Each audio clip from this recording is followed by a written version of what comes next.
Começa agora, Press Starcast.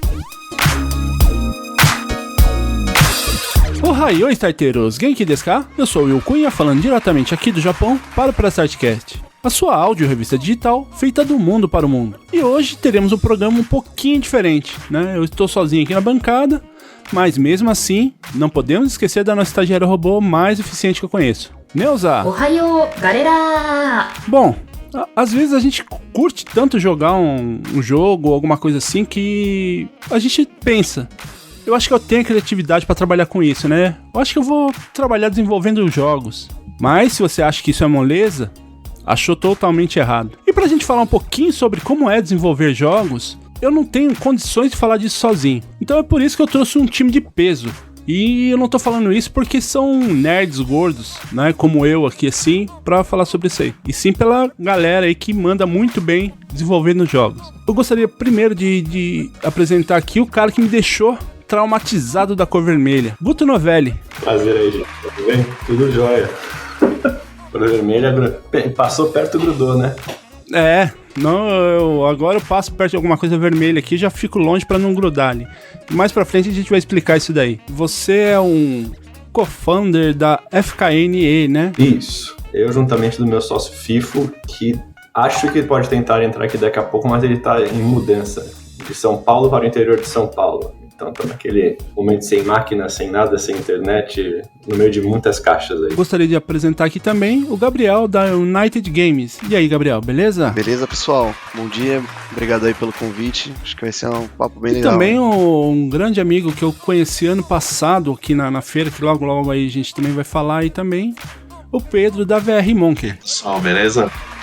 Vamos curtir um pouquinho aí, contar umas experiências engraçadas e edificadoras, vamos dizer assim. Mas caso você, starteiro, queira entrar em contato com a gente, você pode mandar um e-mail para nosso e-mail, @pressstartcast.com.br, ou através das nossas redes sociais, Facebook, Instagram e YouTube. Você pode @pressstartcastoficial e no Twitter, PressStart_cast. E você também pode ouvir e assistir alguns episódios no YouTube. O link ele vai estar na descrição do episódio e também na bio lá do Instagram. Então se inscreva, deixe seu like, compartilhe para que o YouTube indique mais aí o Press Start para outras pessoas. E se você gostar do projeto e quiser nos ajudar, você pode nos apoiar através do apadrinhamento. Para você que mora no Brasil, você pode nos apoiar através do Padrim, no padrim.com.br/PressStartcast, e através do PicPay, no picpay.me/PressStartcast. E já você que mora fora do Brasil, além do PicPay, você pode nos apoiar através do Patreon, no patreon.com/PressStartcast. Então vá lá, escolha o plano que você achar mais interessante e apoie o Press Start para ele ficar cada vez melhor. E por último, gostaria de deixar aquele recado: caso você esteja precisando de um editor, fale com o Rafael Zorzal. Além aqui do Press Start, ele edita o Poucas Trancas, Dropzilla, Projeto Drama e também o RP Guacha. Então se você estiver precisando de um editor, fala lá com o Zorzal. Então, as apresentações já foram feitas, os recadinhos também já foram dados. Neuza, Press Start. Lisa comigo, chefe.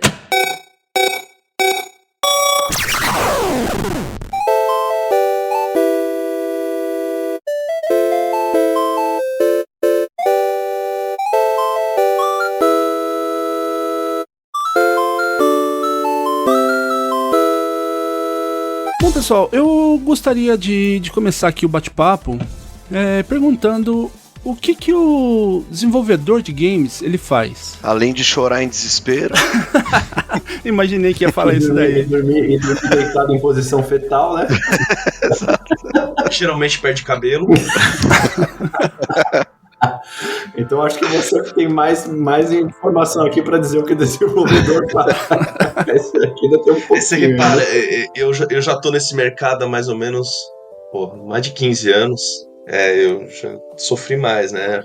Gabriel, você tá há quantos anos aí? Eu comecei mesmo assim a fazer uns games e tudo mais, faz uns 6 anos mais ou menos. Mas que comecei a focar em VR nos nossos jogos foi uns 2 anos atrás. E mesmo assim já tá dando umas entradas aqui, já começou um negócio estranho a acontecer. E Guto, você tá há quanto tempo? Eu comecei na pandemia e eu achei um pouco pior que o Covid. O Covid ainda você tem como descansar um pouquinho, né? A progressão da careca também é proporcional ao tempo de experiência. Eu achei que essa situação era só fazendo podcast, mas tô vendo aqui que parte de programar, desenvolver os jogos aí também acaba com a pessoa. Mas é uma coisa que depois que a gente é picado por isso aí, não consegue largar, né? Sim. Eu queria perguntar, assim, como que funciona a parte do processo criativo de desenvolvimento de vocês? Acho que varia muito, porque desenvolvimento de jogos, ele na verdade, ele explora diversas áreas, né? Uhum. E também varia muito de acordo com o tamanho do projeto que você está desenvolvendo. Então, existe, vamos dizer, os unicórnios, né? Os jogos feitos por um desenvolvedor sozinho, que faz a arte, o som, a música, a história, a programação e até 3 filhos no meio do processo. Mas, bem, não é tão simples em geral. Então, muitas vezes a gente separa especificamente cada uma das áreas. Tem diversos caminhos para você seguir dentro da área de desenvolvimento de jogos. O programador está lá fazendo uma operação essencial, mas eu até costumo dizer que uma das coisas que mais falta no Brasil é o cara que é o produtor. É o producer, é o cara que ele consegue juntar todas essas áreas para efetivamente entregar um produto dentro do tempo certo e dentro do budget, né, do dinheiro que você tem para fazer aquele jogo. Então, o processo criativo, muitas vezes, é uma parte que não é tão grande assim do jogo, né? A gente já teve várias variações de processos criativos, né? Lá na VR Monkey, a gente tem 5 títulos que a gente já lançou. Estamos com produção aí de mais 3 títulos, né, e propriedades intelectuais nossas mesmos, e a gente trabalha também muito com codev e trabalho para outras empresas no mundo afora.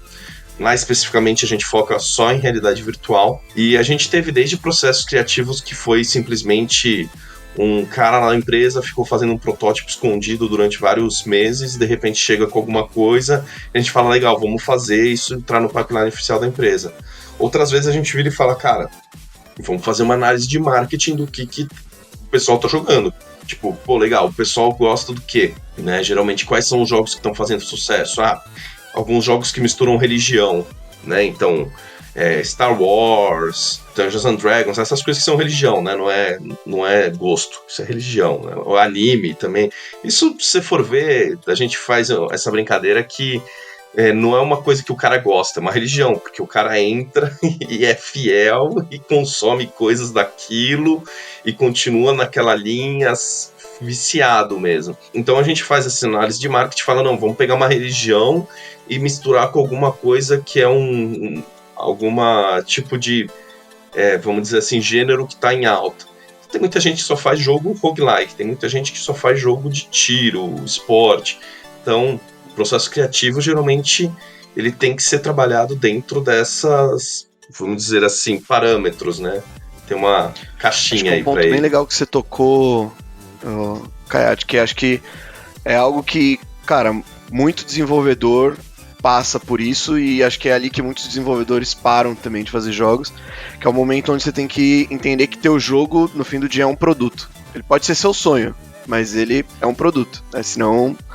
E eu acho que sim, no mundo do desenvolvimento, como, sei lá, muito desenvolvedor começa sendo programador ou artista, ele vai fazendo aquele negócio, né, do jeito que o jogo que ele sempre sonhou, do jeito que ele sempre quis. Eu vejo muita gente que, assim, às vezes ou não sabe receber um feedback, ou recebe um feedback, mas não quer aceitar, ou simplesmente fala, não, é bom porque eu pensei assim, só que é o que você falou, né, tem 1000 outras coisas, tem a análise de mercado, tem os seus competidores, e tem o jogo, pô, às vezes é um negócio que você pensou, mas conforme você vai ver nos testes, não é legal, e você tem que aceitar aquilo e falar, cara, não vai dar, né? Tem que pôr na mão do produtor e tentar fechar um scope, fechar alguma coisa pra chegar no fim do dia, né? Ou outro caminho que foi como aconteceu com a Fucking Electric, com a FKNE, é que a gente começou nem a nível de atender um sonho, querer executar uma ideia nossa, né? Um início de conversa. A gente começou fazendo hyper casual para empresas. Então, nossos produtos, o primeiro jogo que a gente lançou foi um jogo para Sony Music, para lançar um clipe.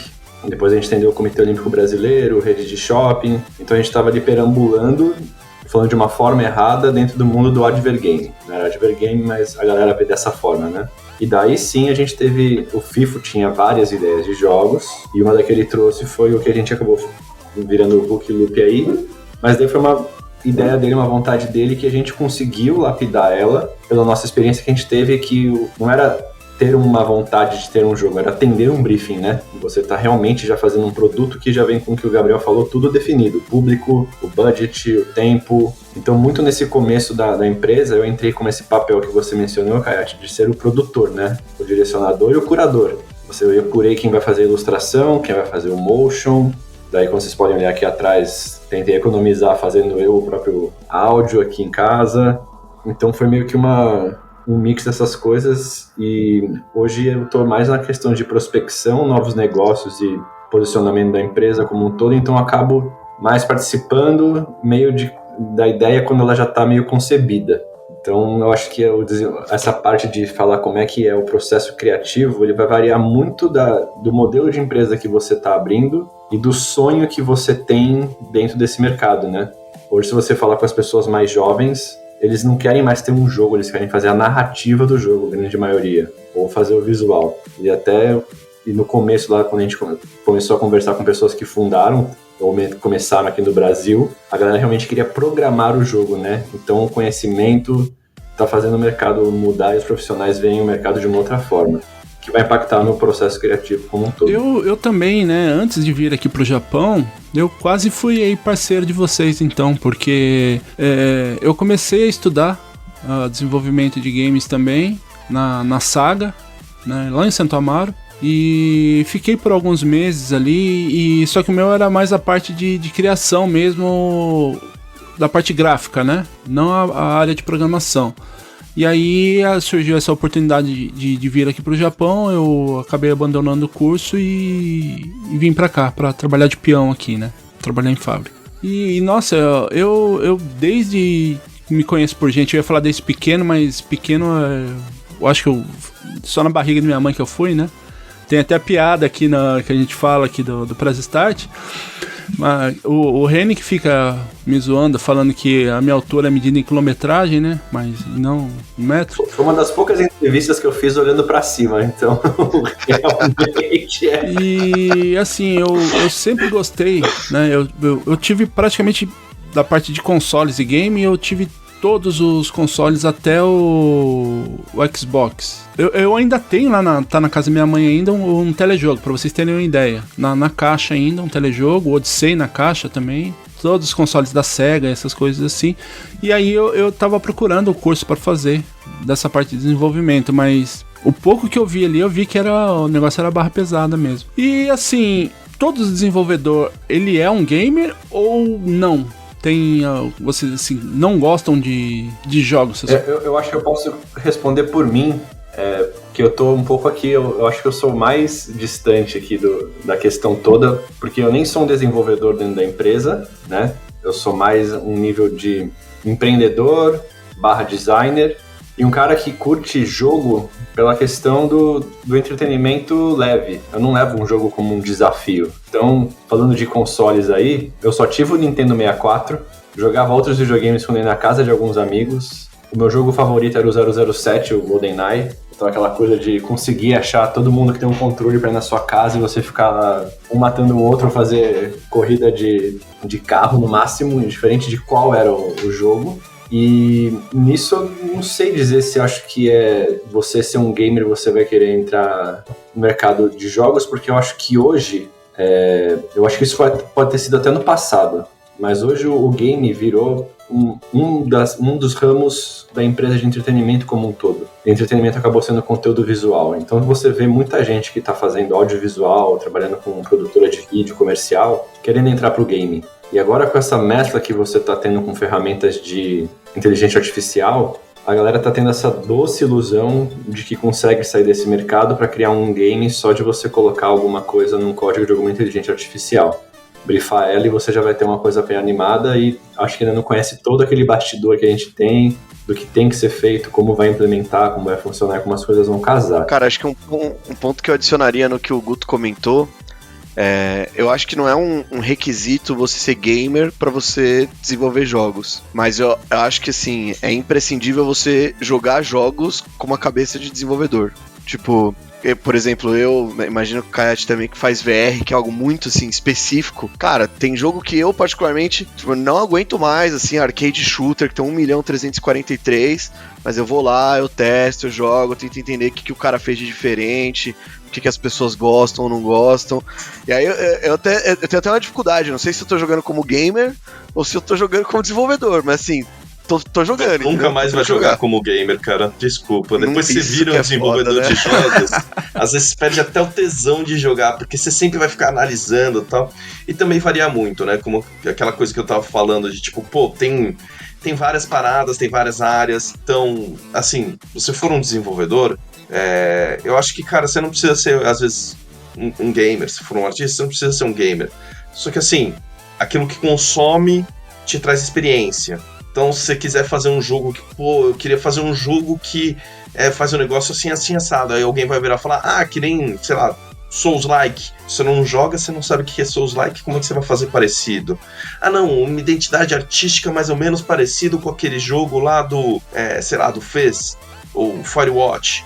Aí você fala, pô, mas eu não conheço esses jogos. Então, meio que faz parte do seu vocabulário, você tá ali no meio. Então você vai adquirindo uma experiência por consumir. E às vezes, principalmente como game designer ou product owner, você vai acabar pegando essa parada tipo, eu preciso entender por que um jogo é bom, fazer meu jogo bom. O que falta pro meu jogo ser bom? E aí já pegando um gancho naquilo que você estava falando, antigamente era só programador que queria ser desenvolvedor de jogo. Aí tem essa parada que realmente é fácil fazer jogo hoje. É fácil pra caramba. Tipo, hoje você tem Unreal Engine, Unity de graça, você vai lá, você baixa, tem um monte de pacote de asset, você compra, você monta, você joga tudo em cima, tal, você faz aquele lambuzê e sai uma parada, entendeu? Antigamente não, você tinha que escrever sua engine. Quando eu comecei, eu tive que aprender OpenGL e Glut, uma parada que hoje em dia a galera não tem nem ideia do que é. Tipo, você programava um negócio, pra modelar já era uma treta, tipo... Os primeiros modeladores você não tinha mouse, cara. Você tinha que passar vetor pro negócio fazer a parada. Então, tipo, evoluiu muito. E acho que quando você cria mais acessibilidade, é aí que vem essa parada de que, não, eu quero ser só cuidar da narrativa. Claro que sempre teve o cara que sempre quis só cuidar da narrativa, mas era muito mais tradicional o programador fazer a narrativa do jogo dele do que ter um cara específico para narração também, porque você pega jogos aí emblemáticos como o próprio Doom, né? O Doom foi feito por uma equipe de 5, 6 pessoas em um ano, um jogo que revolucionou a história. Foi um negócio com um escopo que hoje em dia você fala, pô, é minúsculo. Aí você pega um GTA 5, 6 da vida aí que tá sendo feito há 6 anos com 300 pessoas numa equipe. É uma escala muito maluca, né? Os jogos antes que era uma coisa muito, realmente, quase que artesanal, hoje em dia é um negócio, como o Guto falou. Pô, o mercado de jogos hoje é maior do que Hollywood e música junto, cara. E esportes junto nos Estados Unidos.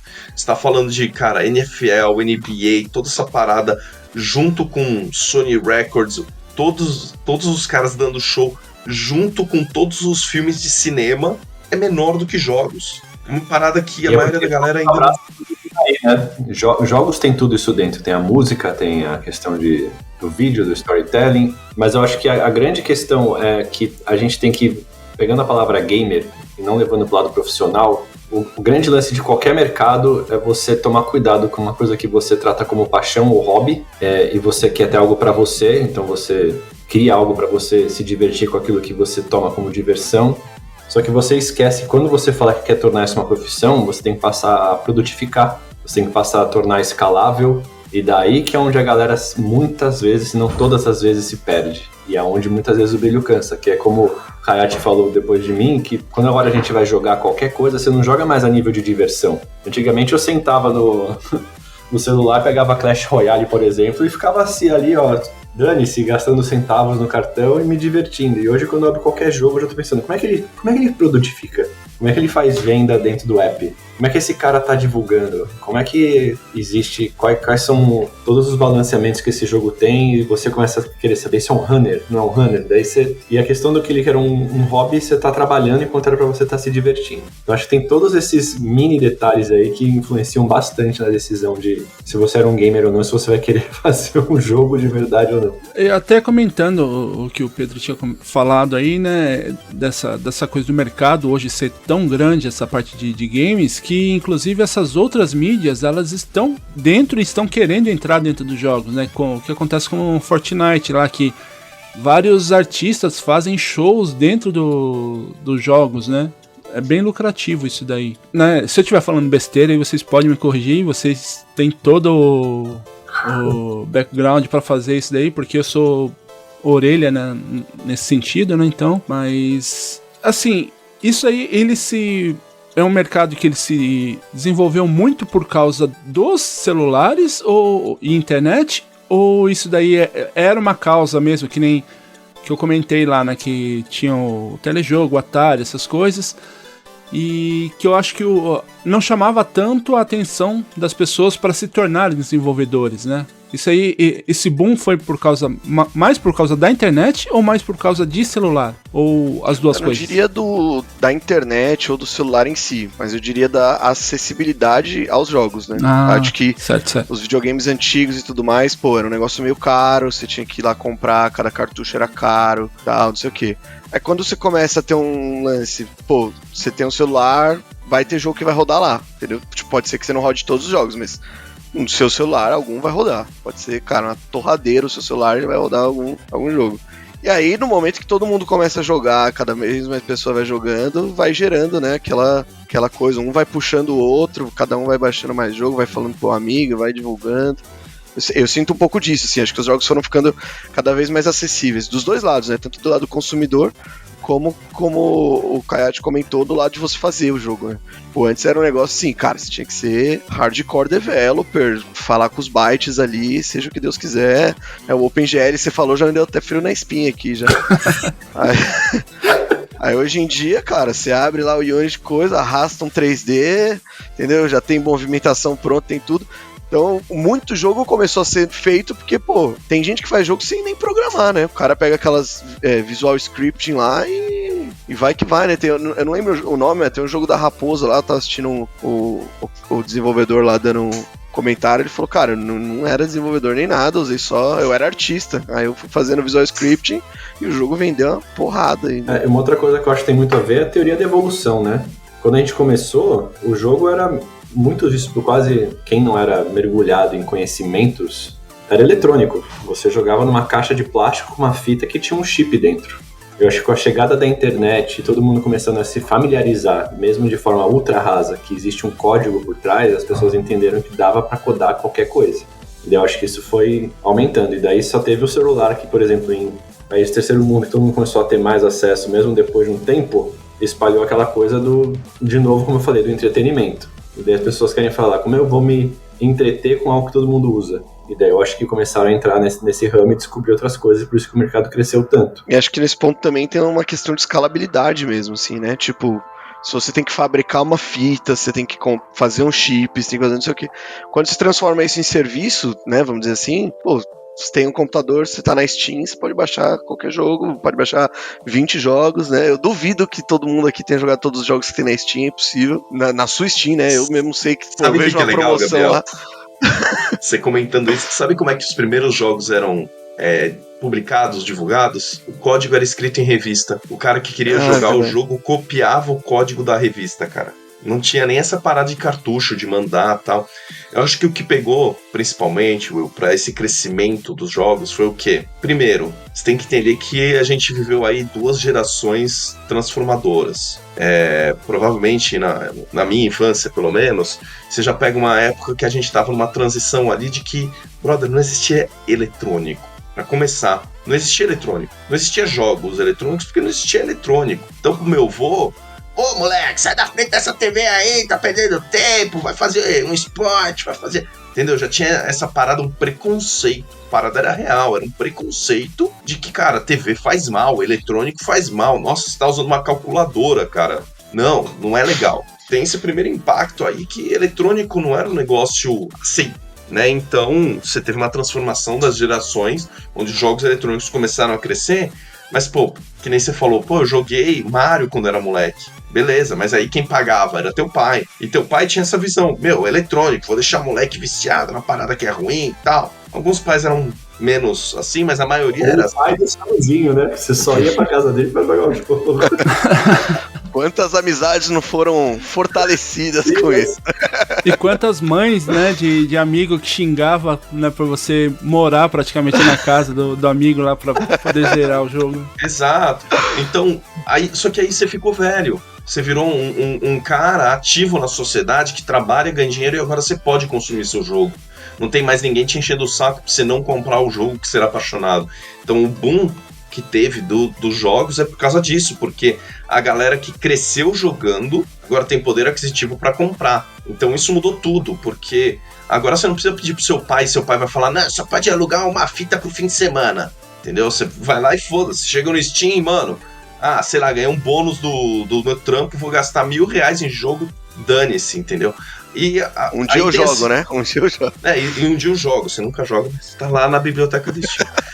E aí tem a segunda parada que é o seguinte, o mobile, o smartphone, ele trouxe o que? Na verdade é o tic-tac-toe, a palavra cruzada, né? Então você tem duas frentes aí que tem uma convergência, mas não necessariamente são a mesma coisa, né? Os jogos, como o Guto falou, hyper casual, cara, isso muito mais alinhado com a tiazona que pegava e levava a palavra cruzada na bolsa dela, entendeu? Sempre existiu forma de entretenimento, como o Guto falou, forma de entretenimento para passar o tempo, enquanto você espera o ônibus e tal, sempre teve essa parada. O jornal sempre teve quadrinhos, sempre teve palavra cruzada, e agora você tem no celular, só que você pode desenvolver mais. Então, enquanto por um lado o gamer hardcore tá vindo lá daquela parada que cresceu jogando, e aí por outro lado tem a tiazona lá que jogava palavra cruzada, agora todo mundo é gamer, agora tá todo mundo no mesmo balaio. Então você pegou vários tipos de entretenimentos diferentes, deu poder aquisitivo para eles e disponibilizou meios de distribuição e de acesso muito mais fácil do que era antigamente. Então aí você tem um crescimento exponencial que de repente, e aí vem com a segunda revolução, que ser nerd não é mais ser bobo, cara. Verdade. Ser nerd era ser bobo, ser geek, gostar de Star Wars era coisa de bobão, cara, loser, assim, tipo, mano, como assim você gosta de Star Wars, cara? Puta coisa boba, velho, vamos lá jogar futebol, caralho. Era isso. Empina pipa, na nossa época, mas... Entendeu? Não era, nossa, que legal, mano, olha, o cara entende de Star Wars, o Senhor dos Anéis, nossa, ele leu o livro, que legal. Não, era tipo, que bobão, velho, vai assistir o filme, pô, tá passando o Exterminador do Futuro lá, entendeu? Tipo, então mudou também isso, você não passa vergonha falando que você joga hoje. Teve um período aí que você falava, não, eu gosto de jogar. Que nerd, isso é... Como você começou a brincadeira lá, né? É gordo careca que fica em casa jogando. O estereótipo do South Park lá, até dos Simpsons, né? Dos Simpsons que tem o gordo careca dono da loja de quadrinhos. Era só esse tipo de pessoa que jogava antigamente. Aí você vê que hoje não. Hoje você tem aí caras populares, Van Diesel, Henry Cavill, que joga jogo de tabuleiro, gamer, monta o PC dele. Tipo, cara... uma mudança na sociedade que viu que não ia conseguir conter a parada, então beleza, abre a porteira e fala que ia ser legal também. E acesso à informação, né? Pegando uma parte que eu gosto muito de música, antigamente você tinha que estudar muito e entender que você conseguia pegar o seu computador, tirar a sua placa de áudio, na verdade você conectar ela num módulo de som, para que eles são sound beat e isso é uma puta música nas suas caixinhas de som. E hoje em dia qualquer pessoa faz música baixando uma DAW na brincadeira e usando o teclado como um MIDI que faz música. Então o cara via chamado o quê? Produtor de quarto, o cara faz música independente. Antigamente era mó nerd, né? Ele fica desmontando um monte de coisa, fica mexendo nesses eletrônicos, nem sabe o que tá fazendo. Então também, além de tudo, teve realmente esse preconceito aí. E assim, eu queria saber de vocês também, quando que vocês notaram que essa, entre aspas, brincadeira, né, de tentar desenvolver alguma coisa ficou sério pra vocês? que fala, poxa... Sempre foi. Que assim, a gente sempre começa, eu né? entrei na faculdade de engenharia de computação porque eu falei, eu quero trabalhar com jogos. Pra mim nunca teve meio termo. Eu desde moleque falei, não, eu quero fazer, e eu ia atrás, e eu procurava, eu abria editor de nível de Duke Nukem, de Doom, que vinha junto com os jogos. Então, pra mim, foi desde sempre. Eu sabia que ia ser treta, nunca foi tipo, se eu fizer isso? Não, eu desenvolvi toda a minha carreira acadêmica, educacional, já pensando nisso. Pra mim nunca teve sombra de dúvida. Eu nunca achei que eu ia chegar no ponto que eu tô hoje, que às vezes eu fico mais fazendo administração do que desenvolvendo. A VR Monkey hoje tem 45 pessoas trabalhando só com desenvolvimento de jogos de realidade virtual, e às vezes eu falo mais com o cliente do que escrevo código. Vida, né? Importante é dar o suporte pra galera conseguir desenvolver as paradas. Minha primeira experiência, lembro até hoje, eu tinha mais ou menos uns 14 anos, tinha uma banquinha na frente de casa lá. Um dia eu tava lá, olhando, que tem, aí tinha uma revista do RPG Maker. Faça seu próprio RPG. Na época eu e meus amigos, a gente jogava Ragnarok Online na Lan House, assim, enquanto não acabasse o dinheiro do recreio, a gente tava lá. Aí eu falei, vou fazer meu RPG, é agora, entendeu? É meu momento.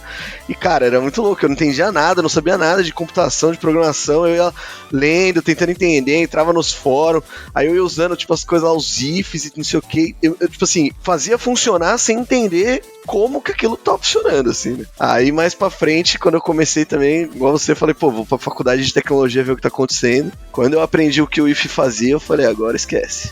É isso aqui. O meu caminho foi bem diferente, né? Como um bom cara de humanas e formado em propaganda e publicidade, é aquela coisa, a gente fala, o que tá dando dinheiro agora?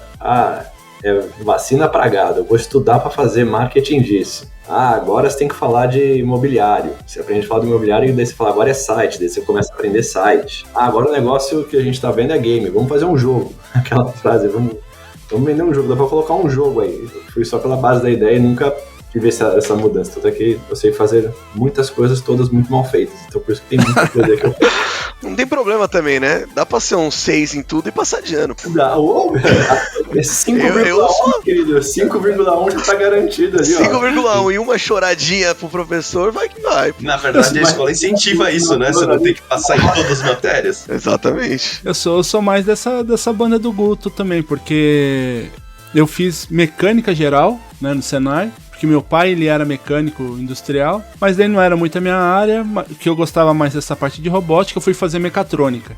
Daí fiz o técnico mecatrônico, mas o mecatrônico no Brasil não era robótica, era automação industrial, também não era muito a minha área. Aí fui para a área de vendas, né, de viagem, essas coisas. Trabalhei por alguns anos também em agências de viagem. E aí eu falei, eu acho que eu vou para essa área de games. E aí comecei a fazer e vim trabalhar como peão no Japão. Então, um pouquinho... E assim, a formação, como você não sabe exatamente, né, como o Pedro, como o Gabriel falou aí, né, é isso que eu quero fazer, você vai e faz administração. E aí me formei em administração. Mas você deu sorte. Porque pelo menos a administração você consegue englobar qualquer coisa embaixo, né? Ela vira um grande guarda-chuva. Isso é verdade. Eu não sabia o que eu queria fazer, daí comecei a falar que eu queria trabalhar com música. Quando eu fui ver, eu estava na faculdade de propaganda e publicidade, fazendo estágio em estúdio de fotografia publicitário. Daí depois, me formando, eu virei professor de fotografia e diretor de arte em agência. Quando eu fui ver, já tive agência, tive tudo, e hoje eu tenho a Foca Elétrico FIFO, que é produtora de game. Eu tenho produtora de foto e vídeo publicitário. Eu tenho uma joalheria, eu tenho estúdio de produção musical, eu faço móvel sob medida para loja, né, industrial, então eu tô em tudo e não tô em nada, que é aquela coisa do conhecimento, né, que quando a gente pega essa raiz de humanas, eu invejo o Kayate e o Gabriel e falo, não, eu quero ser isso e aprender isso. Eu hoje tô aqui, é capaz de amanhã falar assim, cara, eu acho que deve ser muito legal fazer moto, hein, tá dando dinheiro customizar em escapamento, daqui a pouco eu tô lá com uma... usinadora de escapamento para fazer anti-ruído. Eu não sei o que vai acontecer. Então é bem louco. Aqui no meu caso também, detalhe que também eu me aventurei fazendo eventos. Eu fiz uns eventos estilo Anime Friends, né? Só que era pro interior de São Paulo, um evento para 10, 12 mil pessoas. R$50 no bolso, sem nunca ter feito nada de eventos, fiz evento pra 10 mil pessoas, assim. Minha esposa falou, você é retardado, né? A gente é comerciante, Will. A gente vai no que tá na lei da oferta e da procura. Já graças a Deus a gente pode contar com o cara. Mas parece que a nossa história não, a gente virou desenvolvedor. Aí a gente vira desenvolvedor e tem que se sustentar. Aí começa a fazer trabalhos tipo... vou fazer uma visita guiada na fábrica de Votorantim. Aí você tem que entender, qual que é o processo, entrar na fábrica, aí desenvolver um roteiro pra mostrar da melhor forma. Aí você vai pra de repente eu tô visitei lá no interior do Paraná, uma fábrica da Klabin, unidade Puma, que eu tinha que saber como funciona uma secadora de papel. Aí você aprende a secadora de papel. Aí de repente no outro dia você tá na Petrobras. Não, vou fazer um treinamento aqui para Petrobras. Como é que faz corta e solda de uma plataforma de petróleo? Como é que guia uma empilhadeira? A gente se meteu com indústria, cara, e aí faz isso, evento. A gente tinha uma etapa, o SPRV, que a gente tá tentando reavivar aqui. A gente fazia cada 2 meses um evento de realidade virtual, para divulgar o que era. Fiz evento de medicina. Nossa! Aí, assim... A realidade você acha que você só vai ficar lá, baixar a cabeça e ficar programando. Se você for empreender, cara, esquece, você vai ter que entender seu cliente. Para entender o seu cliente, você tem que falar a língua do seu cliente. Seu cliente vai falar japonês, alemão, sueco. O que você precisar, você vai ter que conseguir conversar com o cara. Às vezes você não gosta de futebol, vai ter um maluco, porque sempre tem um maluco que vai falar, não, você torce pra que time? São Paulo. São Paulo, cara, e o jogo de ontem? Eu não tenho ideia do que aconteceu no jogo de ontem, mas sei lá, tem que saber alguma coisa.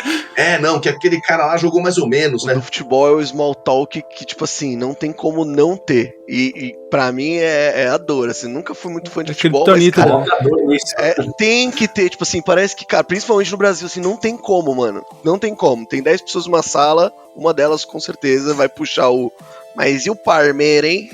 E você tem que saber. O tópico é muito raso, né? Tá frio hoje. Eu não escapo de essas 2 perguntas. São Paulo é foda também, 4 estações em um dia. Pois é.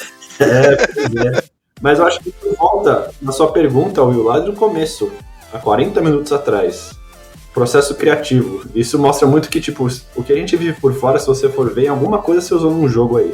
Alguma ideia, alguma coisa tá no inconsciente que você vai colocando até para solucionar problema mesmo de desenvolvimento, problema com a HUD, problema com a narrativa que você tá criando, você vai com base no que a gente tá fazendo por fora. Eu acho que isso tem muito a ver com o processo criativo. E assim, até como eu conversei com vocês, né, num assunto que a gente já vai entrar daqui a pouquinho, né, falando sobre essa parte do desenvolvedor, né, foi uma pergunta que eu fiz para vocês lá, o desenvolvedor brasileiro, né, que... Eu falo isso pela minha experiência de mão de obra aqui no Japão, né? Que o brasileiro ele é muito bem quisto em praticamente todo lugar que ele vai. Por quê? Porque o brasileiro ele tem criatividade, ele tem assim, ele não espera acontecer, ele sempre tá um passo à frente, né? Por que assim que o Brasil ele não é uma potência hoje nessa área de desenvolvimento? Porque o brasileiro ele é por natureza, ele é muito criativo. Eu vou tentar responder, mas eu vou dar o olhar mais de empreendedor e pessoa que enxerga mercados do que falar do ponto de vista do que talvez um desenvolvedor sofra de estrutura, investimento e assim por diante. O brasileiro é muito um jack of all trades, né? A gente faz muita coisa ao mesmo tempo. Tanto é que a gente brinca, aqui é uma coisa comum a gente brincar, esse cara é mal bombril, ele faz mil funções, ele tem conhecimento, pegando o ramo de publicidade. Aqui no Brasil você vai querer um cargo numa agência, e você começa numa agência pequena, você fala, eu faço foto, mas eu faço direção de arte, mas eu consigo escrever um texto, e se você começa a ir para uma questão um pouco mais profunda, você vai falando hoje o que você faz, eu consigo administrar 4 redes sociais, consigo conhecer influenciador, você vai pegando toda essa parte, você pega esse mix de coisa que você consegue fazer. E daí quando você olha para fora, as pessoas são muito voltadas pelo segmento, o que você faz? Por exemplo, aqui a gente pega o cara que desenvolve e faz tudo. Nesse mercado de game tem o cara que começou fazendo tudo. Mas a indústria lá fora você é um GDD, você é um ilustrador, você é um concept, você é um animador, você é o texturizador, você é o cara de SFX, você é o cara de trilha e assim vai. E tem os caras que organizam tudo isso por cima. E aqui não, aqui como você aprende tudo isso, você tem pouco investimento, na hora que você vai fazer isso acontecer, você não consegue, na minha visão, implementar de uma forma que é o que eu trouxe lá atrás Então acho que fora a questão de não ter um investimento, que você aprende na raça, ou os cursos esperam os cursos de fora acontecer para se moldar aqui, aplicar aqui, e o acesso, porque, gente, para codar você tem que estar na internet. Pega o Brasil como um todo e você vai colocar em balança, quantas pessoas têm acesso à internet e tem tempo para poder estudar e começar a codar? Tem gente que não tem nem computador em casa, e quando consegue num lugar para usar a internet, consegue pagar 1 hora. O que você consegue aprender de código em 1 hora? Então acho que é um mix de várias coisas que fazem a gente ser, quando consegue atingir isso, ser os melhores no mercado e os mais procurados pela criatividade, por abraçar o todo. Mas quando a gente fala que o Brasil não está ainda, porque a gente coloca na balança o quanto tem de população, o quanto tem de pessoas que se denominam desse mercado e o quanto eles conseguem receber de estrutura e investimento para fazer isso rodar de verdade. É uma equação bem complicada na minha visão. Eu acho que em cima disso, algo que, como não bater na tecla, é a de oportunidades e investimentos. Assim, né? Pô, eu comecei a fazer jogo faz vários anos e eu ainda hoje não consigo só fazer jogo, sabe? Tenho que fazer alguma outra coisa, tem que fazer um freelo, tem que trabalhar com isso, tem com aquilo, pra compor, pra complementar, né? E, tipo assim, mesmo oportunidades que tem como editais e coisas assim, são pouquíssimos, vive dando dor de cabeça, né? Então, tipo, até o Kayate aí, sabe, tá rolando um negócio ali no recente, né? No grupo lá. E aí, tipo, em cima do que você falou também, né, Guto? Que adianta você ser criativo se você não tiver tempo e recurso pra ser criativo, né? Tipo, se você não tiver o ócio da criatividade ali, quando que você vai exercer aquilo? Né? Tipo assim, obviamente meio ríspido assim, mas tipo assim, cara, não dá pra você ser criativo se você tiver que passando fome, tá ligado? Se você tiver que, tipo, fazer 1000 coisas, gerenciar 1000 coisas, trabalhar 12, 15 horas por dia, não tem cérebro que aguente parar e falar, pô, vou pensar numa ideia muito louca de um game, vou aprender a programar, vou ficar assim 2 horas desenhando meu bonequinho aqui e tal. Falando aí de gaiato já nessa história, eu sinto que existe um problema que acho que é endêmico na sociedade brasileira, que a gente recompensa muito pouco o esforço, né? Todo mundo fala, estudar é besteira, o negócio é ganhar dinheiro, é trabalhar, e aí isso não funciona, cara. Pra fazer jogo você tem que estudar, você tem que se esforçar. O cara não aprende a desenhar porque ele nasce com aquele dom, mano. É fazer, aí o primeiro fica ruim, repete.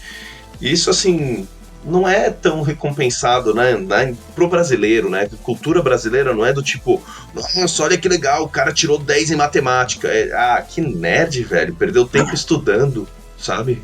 Que aqui é um olhar muito o nosso olhar é muito a curto prazo, né, a nossa sociedade. E quando a gente pega algumas questões que envolvem, por exemplo, tecnologia, é um olhar a médio e longo prazo. Então envolve um planejamento que a gente nunca aprendeu na escola, envolve a questão que você não vai conseguir vender o almoço para pagar a janta, você tem que ficar vários dias sem almoçar e sem jantar para um dia ter uma refeição. E aquela coisa, eu falo sempre que desenvolvedor, o cara se formar como desenvolvedor, ele vai ganhar dinheiro. Não importa de onde ele vem, ele pode pegar, aprender a desenvolver, cara, assistindo aula no YouTube de celular, entendeu? Tipo, eu já vi cara programando no celular sem nem ter computador. Ou seja, só que aí o quê? O cara tem que se esforçar. Uma bolha gigante. E aí o cara tem que se esforçar. Só que aí qual que é? O que é legal? Pô, mano, não, vou ganhar dinheiro fazendo uma música, como se fazer música não fosse difícil. Não, vou ganhar dinheiro sendo ator, que aí é só aparecer. Então a galera tem esse pensamento que eles ganham dinheiro, as pessoas ganham dinheiro fácil. E rápido. Então eles querem um mínimo esforço pra ganhar dinheiro. E essa que é uma parada que, é problemática, sabe? E vem desde a escola. É tipo, o cara que faz o mínimo pra tirar 5, legal, não, sabe? Não criticando nada, mas a nossa cultura é essa, velho. Essa é a nossa cultura. Eu cresci na faculdade com os caras falando, mano, 5 bola é 10. Tipo, qualquer esforço que eu tenha acima dos 5, eu não ganho nada com isso. Eu só preciso dos 5 pra passar. Então, a nossa cultura é assim. E a nossa cultura, ela muitas vezes ainda é desmerecedora. Tipo, você tá trabalhando com um joguinho. Por que você não vai trabalhar numa multinacional? Você tem currículo pra isso? Tipo... músico e game isso, né? O que você faz? Eu faço música, eu faço jogo. Legal, mas o que... E o que você faz? Você trabalha com o quê? Eu trabalho ou o clássico também, né? Por que você não presta um concurso, né? Pra ser funcionário público, né? Machuca mais que pedrada. O que mais dói é eu ouvir a palavra joguinho. Cada vez que eu ouço a palavra joguinho, cara... morre um pouquinho por dentro. Acho que um ponto que eu adicionaria no que você comentou, Kayat, de ser uma questão cultural. Eu trabalhava numa startup de educação um tempo atrás, e, cara, pra mim, eu fiquei muito nesse mercado de startup, ia pra aceleração, incubadora, tudo isso, né? E aí, cara, eu comecei a ficar muito impressionado que, tipo assim, tem muita ideia legal em startup. Tem muita startup, tipo assim, genial, cria um produto muito louco e tal. Mas a recompensa nunca é pela genialidade ou pelo quão o produto é inovador ou legal. É sempre pela escalabilidade.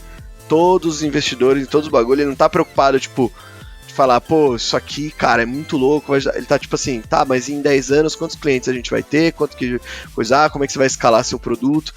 Eu acho que em jogo é um pouco disso, assim, sabe? Essa galera, eu vejo um movimento de outras pessoas que não são da indústria de jogos entrando na indústria de jogos com exatamente esse mindset, assim, né? De tipo, beleza, então vamos fazer um jogo? Tá bom, então quanto que você precisa? Quando que eu vou ter meu retorno? E quanto que você vai dar? E quanto que a gente vai, como que a gente vai escalar e tal? E até pra você explicar pra esse cara que, tipo assim, cara, é um jogo premium, o cara vai comprar, ele vai jogar uma vez e a hora que ele cansar acabou e já era, entendeu? Tipo, não é, tipo...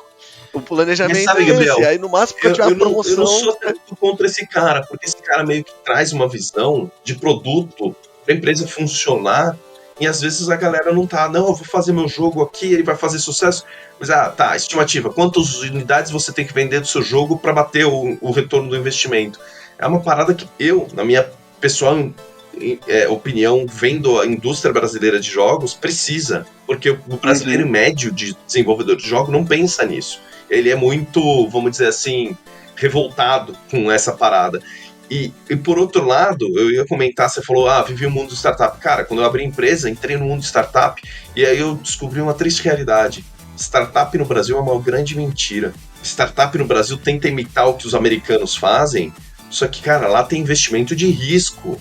Entendeu? Então lá as startups ganham dinheiro, são vendidas, elas viram alguma coisa. Aqui no Brasil, tem, brother, não tem. Você ganha dinheiro porque você é irmão, ou primo, ou conhecido, ou foi na mesma mesquita do cara que é de um fundo de investimento. Senão, você vai rodar. Sua chance é muito pequena, cara. Meu ponto acho que é basicamente nisso mesmo. Assim, eu não vejo o mal do cara chegar e produtizar o game. Falar, pô, beleza, você custou 200 mil, então quanto que a gente vai ter um retorno de investimento?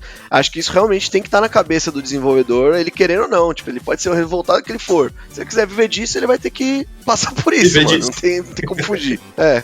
Só que é um pouco do que você falou, de investimento de risco, né, cara? Tipo, a galera não... Tipo assim, eu acho que não tem como você olhar pra jogos, o mercado de jogos, e tratar ele, tipo assim, sabe? Como você trataria uma startup.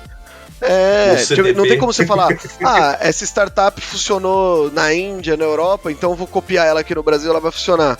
Pode ser que sim, pode ser que não. Mas o jogo, literalmente, tipo assim, você pode pegar uma empresa AAA aí e ela literalmente fazer um jogo um pra um de outro e ser um completo fracasso, né? Quantos que a gente não vê por ano aí que 5 anos, sei lá quantos milhões de dólares de investimento e não deu em nada.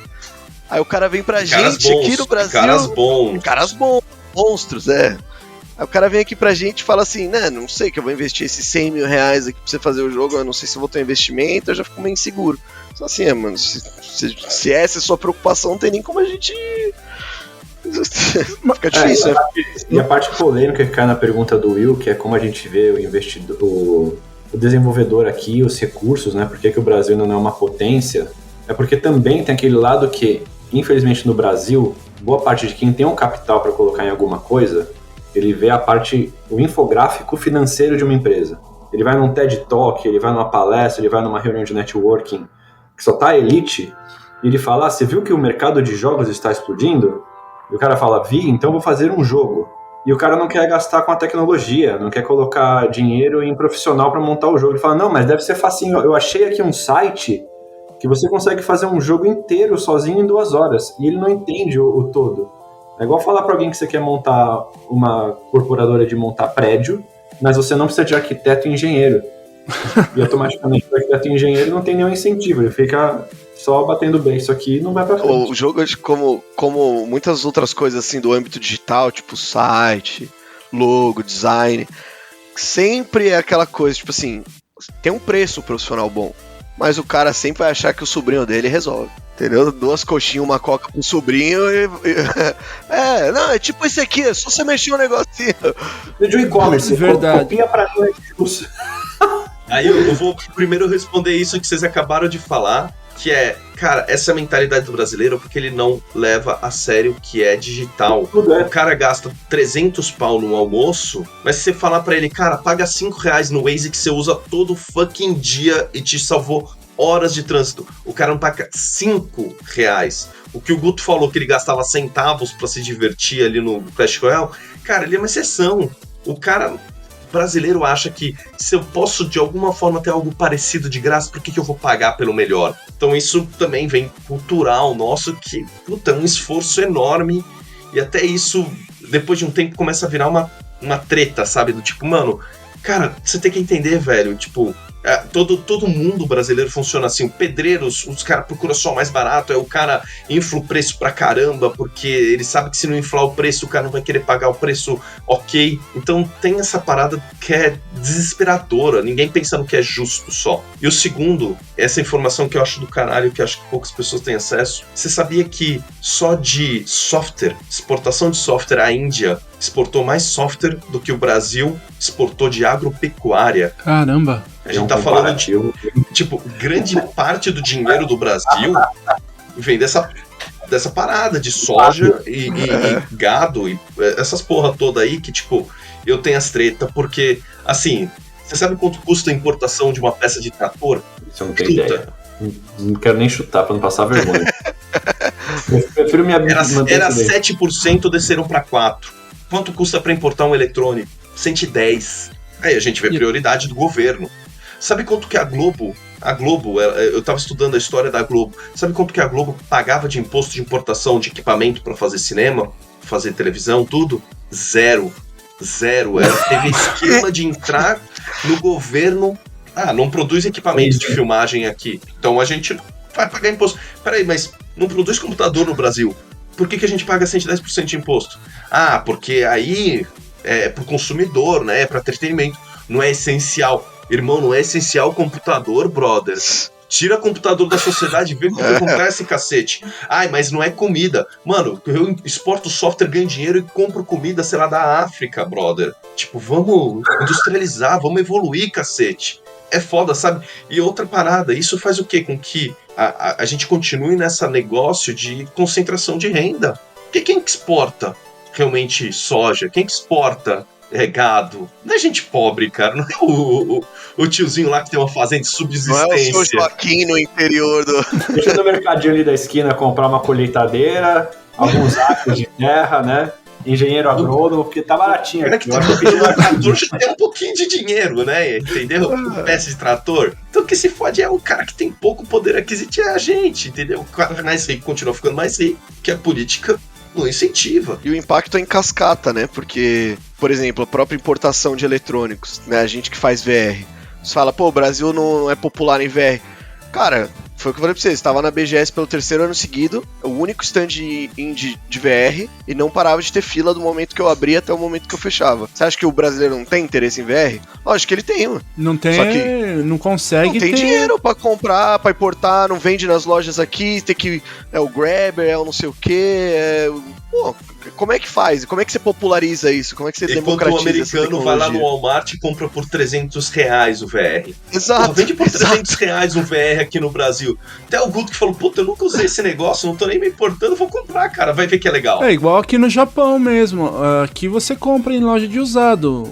O meu VR do Play, eu comprei numa loja de usados aqui e paguei 1/3 do preço. E tava zerado. Não, mas só no Japão a experiência que a gente teve, nos dias que a gente pegou pra desbravar, conhecer mais lugares, qualquer loja que você entra, que aí é considerado uma espécie de brechó de eletrônico, você tem muito mais eletrônico e coisas que você consegue numa loja nova aqui no Brasil. Sim. Aí o brechó parece a nossa FENAC de 5 anos atrás, que você entrava e fala, nossa, um dia eu vou conseguir entrar aqui e comprar uma impressora, um computador, uma TV, uma caixa de som e um videogame. Aí não sendo em qualquer lugar você tem acesso, e quando é usado, pouco usado, que ainda é muito bem cuidado, que daí a gente vai falar em outras coisas, se a gente for falar dessa parte de cuidado eletrônico e do bem físico, aí tá tudo inteiro e baratíssimo. Então é isso, eu acho que é o acesso. Se a gente falar que o desenvolvedor brasileiro é fraco, é uma mentira. Eu acho que a gente já é uma potência, só que a gente não tem acesso. Eu acho que falta isso. E assim, emendando aí nessa sua resposta, o mercado para o desenvolvedor brasileiro fora do Brasil, ele é amplo ou ele é meio restrito? Não, ele é ruim, não vá procurar, pessoal. Vem trabalhar nas nossas empresas, tá? Porque... É péssimo, inclusive estamos contratando aqui agora. É horrível. Tem que não sabe o que tá acontecendo. Receber é um transtorno, você vai ter que se mudar. Não faz isso, cara. Fuso horário. Brincadeiras à parte, assim, a realidade é... Caralho, o cara ganha 3 vezes mais do que o que geralmente a gente consegue oferecer aqui, de fato. Se o cara é minimamente bom, eu não tô falando nem do cara ser bom, se ele é minimamente bom, ele consegue. O pessoal tá descobrindo que o desenvolvedor brasileiro não tem um fuso horário maluco da China, muito barato, é criativo, acabou. O cara trabalha de PJ aqui, tá tudo certo, sabe? Não tem as tretas de CLT, não tem... Cara, ele recebe dinheiro 3 vezes mais. Acabou, é isso. E lá, metade do salário de uma pessoa ok, pra gente aqui é quase o triplo de um salário ruim. Os caras pagam metade lá e a gente ganha 3 vezes aqui. Esse é o resumo da história. Então, o que eu tenho visto é realmente uma tendência muito forte a cada vez faltar mais desenvolvedor na indústria. Porque o desenvolvedor... Primeiro, desenvolvedor que não fala inglês não existe. Quer dizer, se existe, ele não é muito bom, porque, cara, é essencial falar inglês, essencial, mínimo. Então o cara fala inglês, desenvolve, prestar serviço lá pra fora, é assim, cara. E melhor ainda, né? Não precisa nem falar, só ler. Só falar ainda já é um plus aí. Então, é uma coisa que é uma tendência e que se torna um desafio pra gente que tem empresa aqui pra poder realmente como atrair o pessoal, como fazer a galera ter vontade, né? De ficar por aqui. E aí uma das principais que eu gosto de dizer lá na empresa é que, cara, a gente oferece continuidade, porque a realidade é, o cara vai trabalhar lá pra fora, mas tem que considerar que é um freela. Qualquer hora o cara vai ser demitido, se o negócio do cara der errado, ele vai ser cortado e ele vai ter que procurar um outro lugar. Não tem estabilidade. E daí cai no que você falou, né, que é o cultural. O cara tá olhando por agora, ele não pensa a longo termo, putz, eu vou criar uma carreira, vou fazer isso. E muitas vezes, infelizmente, eu vou falar pela minha empresa aqui, a gente tem um corpo de freela que a gente vai pelo abraço profissional e pelo que a gente se oferece a poder propor no futuro. Porque se você vai comparar com uma empresa gringa, o salário do cara já é pelo menos o dobro do que eu consegui oferecer para mais. O cara entra e já tem todo aquele kit de welcome que, pra quem é imediatista, o olho brilha, que você recebe um computador na sua casa, você faz isso, faz aquilo, você tá recebendo em dólar. Aqui a gente não consegue ter acesso a essas coisas. Vai comprar máquina pra todo mundo quando você depende de freela. Você já quebrou aí, nem abriu a empresa, já quebrou. Você não consegue pagar, não consegue manter, não consegue trocar. Que é o que a gente acabou de falar do eletrônico. Aí passou 6 meses, se você quiser renovar, você renova tudo. E ainda você consegue vender o que tá usado. E por um preço justo. A máquina tá quase caindo na hora de se desfazer, que a máquina foi milhares de reais e ninguém quer nem pagar na sua máquina. Então é um conceito bem denso, que se a gente for abrir todas as dificuldades, a gente vai ficar horas aqui falando ponto a ponto.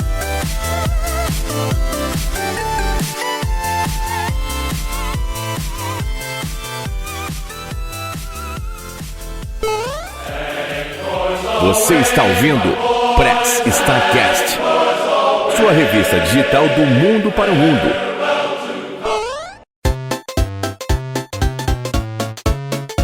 E pra gente entrar aqui num assunto que foi que realmente o que uniu, o que fez a gente se conhecer, são as feiras, né? Que eu conheci todos vocês, o ponto em comum foi a TGS, a Tokyo Game Show, que vocês vieram trazer os jogos de vocês, né, a empresa de vocês aqui pra fora. Queria que vocês falassem um pouquinho sobre a experiência que vocês tiveram na TGS aqui, começando até pelo Pedro, que ele veio ano passado, né, ele tem uma experiência um pouquinho mais antiga que vocês, né. Eu queria perguntar pra você, Pedro, como que foi a sua experiência aqui na TGS? Cara, foi por sorte, foi a minha segunda experiência de ir pro Japão, pra Tóquio, né? Sumimasen, Watashi wa Nihongo ga wakarimasen. amo o Japão, sou fã de anime, então ir pra Tóquio primeiro que pra mim já foi uma realização de sonho. Foi, assim, eu costumo dizer que, cara, o Japão é uma terra de fantasia, porque o brasileiro cresce assistindo os desenhos e tal, e a gente acha que é tipo, sei lá, uma Idade Média, uma parada. Aí você chega lá e não, o negócio é igual o desenho, o dorama, é de fato daquele jeito. E, cara, a TGS foi engraçado, que a gente foi selecionado na categoria indie lá da exibição, e aí a gente ficou, porra, cara, fomos selecionados com o Galaxy Kart, um jogo que a gente lançou pro PlayStation VR 2 esse ano, e a gente falou, mano, vamos lá mostrar ou não vamos? O que a gente faz? Pô, vamos sim, tomamos esse leap of faith. É um custo, vou dizer, não, é menor do que a maioria das pessoas imagina. Tipo, se você tá disposto a passar pela treta de voar econômica durante 18 a 20 e poucas horas, não é tão caro. Eu tava vendo recentemente uma passagem para Tóquio e de volta, R$4.500. Não é tão. Se o cara vai até os Estados Unidos para ir para Tóquio, não é tão diferente, né? E aí, assim, hotel, eu achei mais barato até do que nos Estados Unidos. Em geral, a gente sempre vai para alguns eventos nos Estados Unidos, hotel, principalmente para TGS, você pega um hotel legal do lado do evento, você vai andando, você não precisa pegar metrô, e aí depois você pega o metrô para ir lá para Tóquio, passear se quiser. E quando eu comentei sobre ir para TGS, eu fui ver o pessoal mais antigo do desenvolvimento de jogos, algumas empresas que eu conheço, os caras falando, cara, a gente foi, mas era muito difícil, a gente não conseguiu fazer muito negócio, porque os japoneses não botam muito fé no trabalho tecnológico brasileiro, muitas vezes você tem que ter um intérprete, porque o cara não vai falar com você em inglês, tem uma linguagem, uma barreira linguística um pouco maior do que em outros países. Mas eu falei, quer saber, Dani-se, fomos. Cara, pra gente foi excepcional a experiência de show floor. A gente contratou, teve que contratar, né, pessoas que possam ser realmente os tradutores no show floor para ficar falando com o público não fala inglês, só japonês, mas a gente entrou em contato com um pessoal que eu conhecia aí que mora no Japão, eles indicaram algumas pessoas para fazer a tradução, foi demais, um deles era brasileiro, o outro era italiano e, traduziram de maneira perfeita a experiência do nosso jogo, para o pessoal poder jogar, rolou muito bem. E a gente teve o outro lado que foi super positivo, que a comunidade de VR é isso, né? Um cocôzinho. E no Japão você tem, 3, 4 grandes empresas de realidade virtual. E todas estavam na TGS. Naturalmente, a gente fez contato, conversou com os caras. Aí a gente descobriu que os caras são super gente boa, super abertos. Fizemos amizade com os caras e fizemos negócio com os caras. Então a gente ajudou o pessoal da My Dearest, que desenvolve o jogo Discronia, que é um dos jogos mais tops de VR do mundo. Levamos ele como launching title para o PlayStation VR 2. Ou seja, os caras estavam precisando de uma ajuda, a gente foi lá, topou o desafio, fez com os caras, viramos umas noites aqui para conseguir entregar. E recentemente, agora em setembro, a gente lançou também com o pessoal da Carter Bank, né, o Ruins Magos. Também fizemos o porting do jogo dos caras pro PlayStation VR 2. Sem contar que a gente ainda teve contato com o Shui, né? O Shu, que é o Shuhei Yoshida, que é uma lenda, um dos fundadores da PlayStation. Eu encontrei ele aqui no Big, no Brasil, fiz um contato com ele e encontrei com ele de novo na TGS. Durante a TGS, ele até tweetou falando que o nosso jogo parecia muito o Mario Kart VR original, marcando o cara que criou o Mario Kart original. Então, porra, assim, puta experiência, um negócio que, você só tem. Você vai aí pra fonte, né? Para os caras que são quem criam a parada. Então, pra gente foi super benéfico, porque só os contratos que a gente fez com o pessoal do Japão pagou a nossa viagem, pagou todo o esforço da gente ir, a exibição, tudo. E a gente ainda teve o extra de, criar uma amizade com os caras que agora, há pouco tempo atrás, eu tava na MetaConnect e encontrei com os caras lá, fomos jantar junto, viramos amigos, sabe? Porque às vezes tem um pouco da barreira linguística, eles falam um pouquinho inglês, eu arrisco um pouquinho no japonês aqui, boa. Então pra gente a TGS foi do caralho. Esse ano me arrependi muito de não ter ido, mas estava muito apertado entre muitos eventos, porque é o seguinte, tem 3 grandes eventos, né? A Gamescom, para quem é de VR, a GDC, a Gamescom e a MetaConnect. E esses são os maiores. E, cara, a TGS era bem no meio, assim, você tinha Gamescom, TGS e MetaConnect. Aí eu falei, velho, se a gente for pra TGS, vai ser uma parada para ir até o Japão, voltar e depois já vou para São Francisco de novo, volto. Isso se eu não tiver ido na Gamescom, que foi para Alemanha. Então é passar aí coisa de 2 meses viajando. Mas experiência, assim. Eu sempre tenho costume de ir para GDC, TGS maior, achei muito legal, muito animal, o pessoal super receptivo, super organizado, tudo deu muito certo pra gente, foi muito legal. E pra legal. você, Guto, que também foi a primeira experiência de você na TGS, né? Como que foi pra você essa experiência? Primeira experiência na TGS, em feira e na Ásia. Foi um mix de emoções aí. Pra mim foi muito produtivo porque eu fui muito no embalo, como eu contei lá pra você na feira, né? Eu tava muito num olhar de prospecção aqui e olhando mais pra parte de design do jogo. Então quem tava realmente focado no universo de jogo foi o FIFO, que inscreveu a gente conseguiu daí um investimento com o investidor para pagar a passagem. É o que você falou, né, Kayati?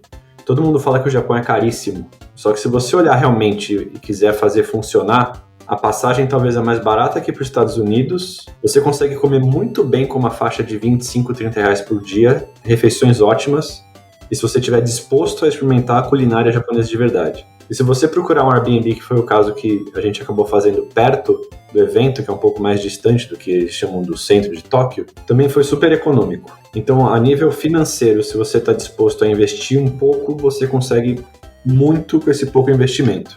E quanto à feira, assim, ao Japão, pra gente foi muito legal porque a minha ficha demorou pra cair. Diferente de muita gente que, como o Hayat falou, o Japão é o meu sonho, né? É um sonho conhecer, de consumir. A ficha foi caindo quase que uma semana antes. Até então, pra mim, tipo, Japão deve ser legal, mas Japão é Monte Fuji, é templo, e de repente, aquela coisa que a ficha cai, você fala, tudo que eu consumo quase, se não 50%, é japonês.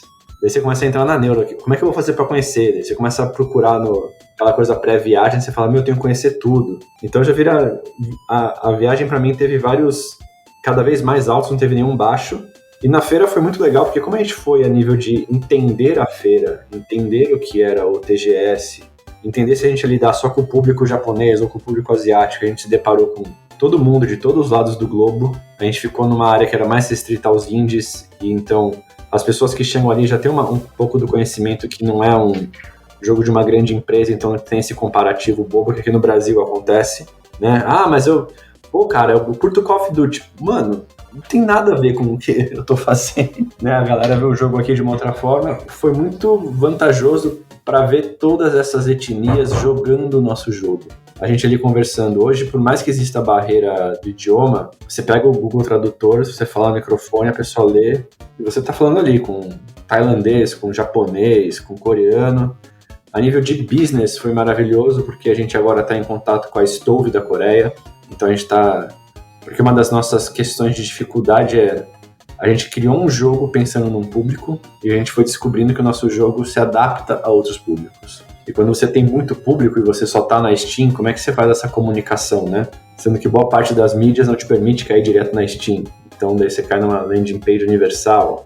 Então a gente foi olhando toda essa questão, entendendo melhor o nosso público, o que a gente pode depois melhorar de jogabilidade, o que o público está buscando. Então é um grande aprendizado em várias formas. Você entender outras culturas, você entender o que o mercado pede a nível de o que o profissional de lá quer e o que o consumidor de lá quer, e assim não só do Japão. Então pra gente, eu espero que essa tenha sido a primeira de muitas, se não todos os anos. Daí eu espero também estar no nível do Hayat de falar assim, qual feira eu vou, qual vai ser a melhor estrategicamente falando. Eu espero estar nesse papel, mas para uma primeira feira que é aquela coisa, você não sabe o que pensar, pode ser incrível, pode ser um investimento perdido, pode ser perda de tempo, como você quer ver. Eu só vi vantagens e benefícios no todo. E o Gabriel? Pô, cara, acho que... Não vou nem repetir o óbvio, né? Que o que eles falaram aí de ser uma experiência completamente fora da curva, um negócio muito louco. Uma coisa que me impressionou foi, sim, a questão financeira. Eu achava que era, tipo, muito mais caro, assim, né? Tipo... as outras vezes que eu tinha viajado pra fora foi Estados Unidos e Europa, e cara, Europa em especial, tipo, todo mundo fala, Europa, vai lá, amigão, vai lá, vai tomar uma cerveja, 7 euros, a hora que você converte, você chora lágrimas daquela cerveja. E você tem que ficar repetindo, quem converte não se diverte, só que uma hora o seu cartão de crédito fala, amigão, entendi, legal, sua intenção, só que eu tô convertendo, tá? Pode deixar comigo que tá. E por outro lado, você vai pro Japão, você entra pra comer um udon, você gasta, tipo, 20 conto, reais, Sim, 20 é reais. tipo melhor do que qualquer Você, tipo, um que você comeu na liberdade aqui da tua vida inteira. Você, tipo, meu Deus, comida pra comer aqui, aí caramba, você vai cara. pra outro lugar, é melhor ainda. E aí você vê que aí no Brasil foda. um lamen que você paga R$60 não chega nem perto de um que você come numa birosquinha aqui, que é... Se fosse no Brasil, você não passaria nem na porta, né? Não é nem qualidade e quantidade. É, Aqui vem, você paga R$70 pra entrega ou mais no iFood, e quando eu voltei eu pedi. Daí vem a decepção, sabe? Você achou que falou, quero estar lá, porque não é possível. Inocente. Tô com saudade de lamen, vou pedir. Mano, deixa na memória, não pede. Fui inocente. Cara, eu peguei um sabático de comida japonesa. Quando eu voltei pra cá, eu falei assim, mano, eu não quero ir no rodízio, não vou comer. Eu vou assim, eu vou comer arroz e feijão, que eu já sei como é que é, e vambora. Mas, cara, pra gente a feira foi muito louca, assim. A gente já tinha participado de outras, né? A BGS e o Big. Pra mim, a BGS sempre foi muito focada em consumidor final, né? Não no sentido do cara comprar o jogo, mas pra gente que faz VR, cara, principalmente a gente que tá começando agora, é muito difícil você ter quem teste seu jogo, sabe? Tipo, ter literalmente testers, assim, ver experiências, grupos diferentes, de idades diferentes e tudo mais. Então, pra gente, a BGS todo ano é muito bom só por isso. Tipo, é um investimento que, assim, já tá na minha cabeça, faz parte, eu e meu sócio vamos lá, a gente se desdobra, a gente vê e a gente vai colhendo feedback de tudo, desde o cara que, cara, é hardcore gamer de VR, desde o que nunca pôs um capacete na vida e vê, tipo, o que dá pra melhorar. E o Big, cara, eu fui esse ano, a gente foi só na rodada de negócios. E, pô, pra mim foi muito difícil, assim, cara. Não conseguia arrumar reunião, ninguém queria falar de VR. Nas reuniões que eu consegui e falei de VR, o cara, pô, legal, gostei do seu projeto, mas, pô, VR é muito perigoso, VR isso, VR aquilo. Me deu sei lá, acho que uma brochada mesmo. Acho que a palavra é tipo assim. Falei, meu amigo, cara, acho que vai ser nós por nós mesmo até. Liga pro Kayat e a gente porque... conversa, cara. Não fica broxado. Kayat, você não tá entendendo. Saindo daqui eu já tô te mandando uma mensagem e tomar um café aí segunda-feira já. Preciso de ajuda. É legal, velho, é legal. E aí, cara, o Japão, tipo, foi completamente fora das minhas expectativas, assim, o negócio, tipo, cheguei lá, primeiro dia, pum, tamo descendo ali na área indie, tinha um galpão, assim, uma área inteira só de VR, com tudo, empresas, jogos, esteira, colete de vibração, só aquilo eu já falei, cara, loucura, porque, tipo, é o que eu falei pra vocês, na BGS é meu terceiro ano, é o terceiro ano que eu sou o único VR na área indie, tipo, parece que VR nem existe, assim. E quando não é na área indie, é um Beat Saber safado rodando no stand da Calunga lá, alguma coisa assim. Eu falei, cara, tipo, a galera ela precisa ter umas experiências diferentes. Ninguém mais aguenta jogar Beat Saber, desculpa, entendeu? Sabe o que é pior? Tem gente que ainda não jogou Beat Saber. Sim, de tão acessível que é o VR, né? O jogo mais jogado ainda tem gente que nunca jogou. E aí, cara, chegando lá, eu vi aquilo, eu falei, aqui o negócio é diferente, cara, aqui tem um mercado, tem alguma coisa. E aí, o evento, se eu não me engano, foram 4 dias, né, quinta, sexta, sábado e domingo. Cara, quinta e sexta eu fiquei literalmente o dia inteiro fazendo reunião. Tipo assim, o dia inteiro. Eu recebia mensagens, os caras querendo marcar, querendo saber do jogo, querendo conversar, falando com publishers e investidores de VR, que pra mim era um negócio assim, nem sabia que existia. A My Dearest que você comentou, cara, troquei ideia com a My Dearest, troquei ideia com os caras que investem. Coberto com o Matt. Falei com o Matt. Gente boníssima. Demais. Aí, curiosamente, também tem um... puta, não lembro o nome exatamente, mas tem um fundo que investe na My Dearest agora. E aí, cara, trocamos ideia com os caras lá também. Aleatoriamente, eles passaram no stand e falaram, pô, VR, jogaram, adoraram. Foi muito louco. Aí eu falei, cara, isso aqui é outra realidade. E agora estamos nesse ponto, né? Não fechamos nada ainda, porque essas coisas demoram, né? Mas que você falou da My Dearest, falei, cara, preciso muito conversar com você, porque tô nesse estágio, assim, estamos conversando, tem eles, tem publisher do Reino Unido, da Espanha também que estamos conversando, e entender um pouco disso, assim, mas, cara, foi uma experiência muito positiva nesse sentido, tipo assim, muito. Pra gente deu até fico brincando com meus sócios, falando assim, cara, se a gente quer fazer VR, acho que a gente vai ter que ir lá pro Japão, porque aqui não tá rolando, tem que aproveitar que enquanto a gente é pequeno, só nós dois, bota as coisas na mala, vambora, que depois, pô, Porque igual o Kayate tem 40 funcionários, levar 40 funcionários pra fora, começa a ficar um pouquinho complicado. Acho que a gente, pra TGS, a gente foi em 7, acho. Bom, se vocês vierem pra cá, pra montar alguma coisa pra cá, vocês podem contratar os brasileiros pela metade do preço depois, né? Tá do outro lado da moeda, né? Né? Pode ser também. Mas uma coisa também legal da feira é que assim, eu venho do mercado publicitário, né?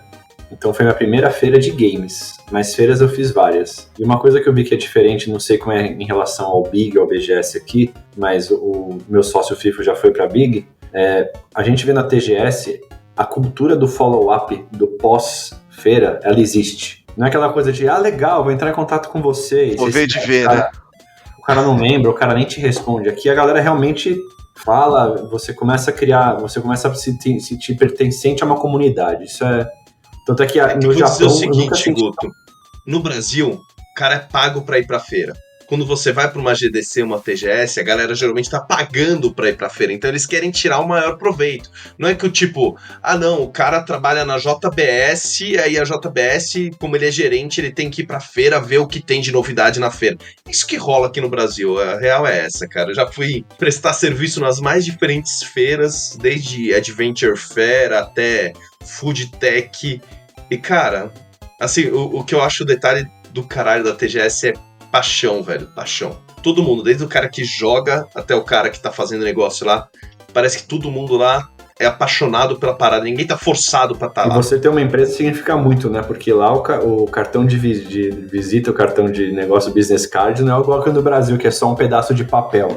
Lá é o seu ticket. É um ritual, né? Tem um ritual, tem realmente uma cerimônia pra isso daí, pra troca de cartão, essas coisas, né? Que eu até vi o Pedro fazendo o gesto, e realmente, para tudo aqui que você vai fazer, eles pegam o cartão, aqui assim, entrega com as duas mãos, né, para mostrar que você tá entregando de uma forma respeitosa para a pessoa, não tá entregando de qualquer jeito. Então, esse detalhe que realmente aqui no Japão é muito levado a sério, sabe? Eu já soube de negócios que a pessoa tinha um potencial, mas por causa desse, entre aspas, desleixo, deixaram de fazer negócio. Então, realmente, aqui é uma cultura muito, muito forte essa questão. E a gente já está quase finalizando aqui, até para liberar vocês, porque aqui para mim, como brincam, né, já sextou, né, então eu já estou no finzinho da sexta-feira e vocês estão começando o dia, né, então segurando vocês. Qual que é o prospecto que vocês têm pro futuro na área de vocês? Nossa. Cara, pra mim é mais simples, o Guto ficou assustado ali. O Guto já foi... Ai, meu Deus! Já caiu alguns fios de cabelo dele. Foi assim que começou. Fala pra ele, Pedro. Você já passou muita mão assim pensando, ó. Assim, Will, a minha parada é que eu tenho um sonho. Meu sonho é criar uma indústria de jogos no Brasil. Hoje, o que a gente tem são algumas exceções, vamos dizer assim. Grandes empresas de jogos no Brasil são exceções. O cara que, fez um negócio legal, deu certo, mas ele tá lá meio que isolado, entendeu? Não tem uma indústria de jogos. Eu quero que o cara que queira fazer jogos no Brasil, ele não tem que ficar pensando em puta, cara, eu vou ter que ir pros Estados Unidos, eu vou ter que ir pra Europa, eu vou ter que ir pro Japão, sabe? Eu quero que o cara pense, não, eu tenho a alternativa de trabalhar aqui no Brasil e fazer jogo do caralho aqui do Brasil, sabe? Então, o nosso foco específico em VR é exatamente até por isso, porque eu passei pela transformação do smartphone. Eu tava lá numas startups, quando começou a fazer jogo de smartphone, eu vi, cara, o potencial que teve de crescimento. Não sei se VR vai ser tão grande quanto o smartphone, mas é um nicho que dá pra gente hoje, a gente vê que é muito saudável. Então, a gente está usando esse nicho para tentar desenvolver, criar uma empresa. Né? Eu não quero virar uma empresa indie de 40 pessoas, 50 pessoas e parar aí. O objetivo é crescer, ser uma empresa de 1.000, 1.500 pessoas, para realmente poder começar a ter influência, o que mais ou menos a Polônia teve com o Cyberpunk, né? Na verdade, com a CD Projekt Red, que os caras começaram, se pega historicamente, a história da Polônia e do Brasil no mercado de desenvolvimento de jogos é muito parecida. A única diferença é que elas têm a CD Projekt Red, que num determinado ponto a CD Projekt Red falou, vamos fazer nosso jogo. Enquanto no Brasil a gente tinha a Brasoft, que não fez o jogo delas, né? E aí não conseguiu crescer como eles cresceram. Mas você vê que hoje tem um mercado de jogos na Polônia, porque o cara que trabalha na CD Projekt Red abre a empresa dele, cresce a empresa dele. Então virou um mercado. E eles têm reconhecimento mundial de gente que faz coisa boa. Hoje a VR Monkey já é reconhecida internacionalmente. Você virar e falar com maiores estúdios de realidade virtual do mundo, eles vão falar, pô, acho que a gente ouviu falar, sabe quem é esse cara, tal. Mas a gente ainda é muito provedor de serviço. A gente quer virar um estúdio para poder ter escalabilidade, para poder crescer mais de maneira organizada. Né, mistura muito do que o Guto falou, tem que ser um negócio. A gente tem um sonho de criar uma indústria, mas tem que ser um negócio, tem que ser sustentável. Não pode viver baseado em edital, como o Gabriel falou, edital é foda, né? Tem que tirar proveito, tem que influenciar, entrar na política para poder tentar ver se a gente não acaba pagando 5 vezes mais num Quest do que o americano paga. Mas esse é o meu sonho. Meu sonho é que um dia a gente possa ter influência suficiente para faculdade formar um profissional melhor, mais direcionado, entendeu? Um cara que realmente não sai da faculdade, como o Guto falou, é o cara que é 5 em tudo. Não, ele na verdade hoje, o cara sai de uma faculdade de jogos no Brasil, 3 em tudo. Tentam ensinar para ele som, arte, programação, design, parada toda, ele sai de lá olhando assim, do tipo, eu tenho uma mão. Não sabe nada, porque aprendeu um pouco de cada coisa e vira, tá bom, terminei a faculdade, o que eu vou ser agora? Há raras exceções, tem gente que sai bem, mas assim, não é por causa da faculdade, é por causa da pessoa, né? Então... E na linha da indústria também, né, Kayate? Ter a melhoria, obviamente, do estudo e tal, mas também ter quem contrate esse cara, né? Porque, tipo, quantos estúdios tem no Brasil? E desses estúdios, quantos tem possibilidade de contratar esse cara, sabe? Por exemplo, que o cara pode gostar o quanto for de fazer jogo. Ele aprendeu a programar na faculdade, ele vai virar estagiário em algum banco e vai ganhar no estágio dele o que o programador júnior ganha no estúdio de jogos, entendeu? Tipo, e aí fudeu, perdeu esse cara pra sempre pro banco. Você nunca mais vai salvar a alma dele lá. E uma coisa é tentar, eu sei que é uma necessidade hoje, mas acabar com a nossa cultura do freelancer. A cultura do freelancer, cara, é uma merda, porque você pega um cara, traz ele pro seu projeto, o cara ganha experiência, fica bom, e aí você abre mão do cara, tipo, 6 meses depois. Aí você nunca tem aquele cara que realmente é um cara muito bom, porque você não pôde investir no desenvolvimento do cara. Então é uma necessidade do mercado hoje, mas não contribui para a indústria. Você me ajudou a responder a pergunta. Porque eu tava confuso, porque é muito assim, uma coisa é o sonho da fucking, né, que é a minha cabeça junto com a do FIFO, outra é o meu, e como a gente vê as coisas. E o que você trouxe, eu acho que casa aí, porque você falou do freelancer, né? Por exemplo, eu hoje com o FIFO, sem o freelancer a gente não consegue operar. A gente sabe o quão prejudicial é, mas a gente não consegue ter escalabilidade de operação. Só que quando a gente contrata um freelancer, a gente dá uma participação para ele no lucro final do jogo. Todos se tornam donos. Então, eu estou tentando trazer ele para dentro da forma que eu consigo viável. Então, eu estou tentando fazer o freelancer ser algo bom. Só que o que eu acho que é legal é que o meu sonho ajuda o seu sonho a ficar mais sustentado, não sustentável. Porque você quer criar uma indústria e eu acho que o meu sonho é conseguir catequizar as pessoas. Que é, você vai fazer um jogo, você entende que você precisa de tecnologia. Você não precisa de uma ideia, a ideia você já teve, todo mundo tem ideia todo dia. Para avaliar se é boa ou ruim tem vários critérios. Mas você precisa de tecnologia. Milhões de indianos e chinês no mundo, velho, eles já tiveram a sua ideia, pode ter certeza. Você tem que começar a investir nas pessoas, no conhecimento das pessoas, explicar o que é esse investimento e por quê. Então acho que hoje o meu sonho assim, é conseguir levar isso para esse segmento do game, que é uma dor que eu consegui de alguma forma para mim. Daí foi uma coisa meio ego trip. Eu tenho uma empresa de UI, UX e desenvolvimento, que você consegue explicar isso para uma agência de médio porte ou para um cliente de médio porte. Mas demorou para o cara entender, tipo, eu quero um e-commerce, você quer? Então tem que ter um desenvolvedor, tem que ter um front-end, você tem que ter um cara de UX, você tem que ter um cara de UI, você tem que ter um copywriter, você tem que ter um fotógrafo, você tem que ter um cara que faz filme. Agora conseguir fazer isso para a indústria de game. Legal, quero ter um game, tá? Você vai ter que ter um narrative designer, você vai ter que ter um modelador, você vai ter que ter um cara de áudio. E daí, com isso, a pessoa entendendo, ela vai consumir da sua indústria. Então, eu acho que a gente consegue aí dar as mãos muito fácil em questões de som. Cara, acho que eu sou um pouco nessa linha também. Acho que se eu fosse falar diretamente do jeito mais cru e fácil, sim, meu sonho é trabalhar fazendo jogos. Mas não no sentido, tipo assim, é um conflito que eu tenho muito, assim, cara, sou programador há bastante tempo, tá? Eu sei que eu teria total capacidade de trabalhar em outra empresa fazendo jogos, né? Igual você comentou, Kayat, você sabe programar, você sabe falar inglês, se é bom, você consegue arrumar um trampo numa empresa de jogos.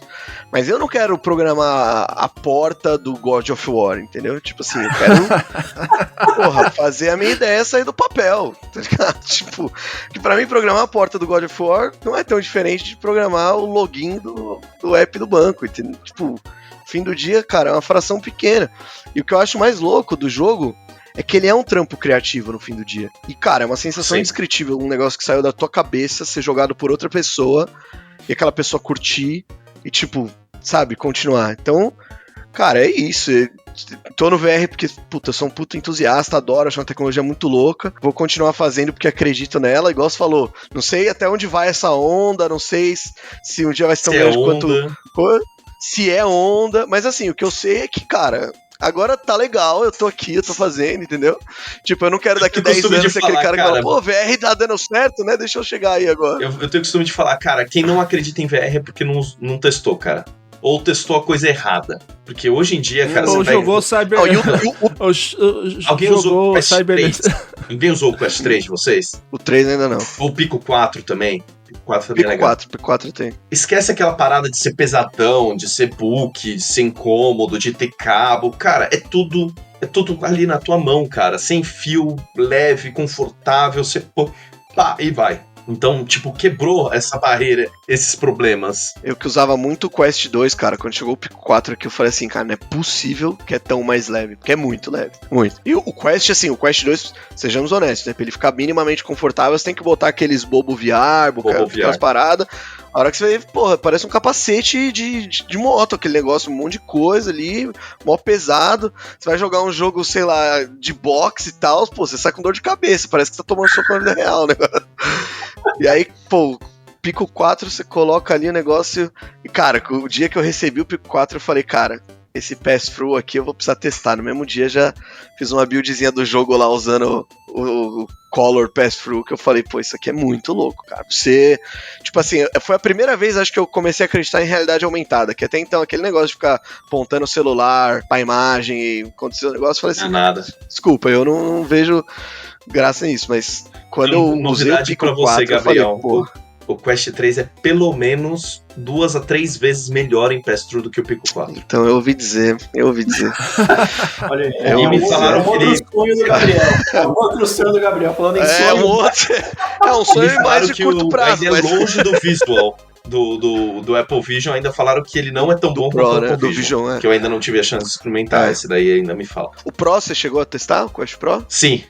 Não é tudo isso que promete. Eu imaginei. Me abstém de comentários aqui. Quest 3 essa a gente faz depois da. Essa discussão é pra depois da gravação. A gente faz não tem comentário, é só esse o comentário. Diz tudo. Mas respondendo o que o Gabriel falou, né? De sonho, imagina, de você fazer algo que alguém vai jogar. Por mais que a palavra traumatizar seja ruim, né, Will? Eu fiquei feliz de saber que você ficou traumatizado de elementos vermelhos na sua vida. Não tô usando nada vermelho.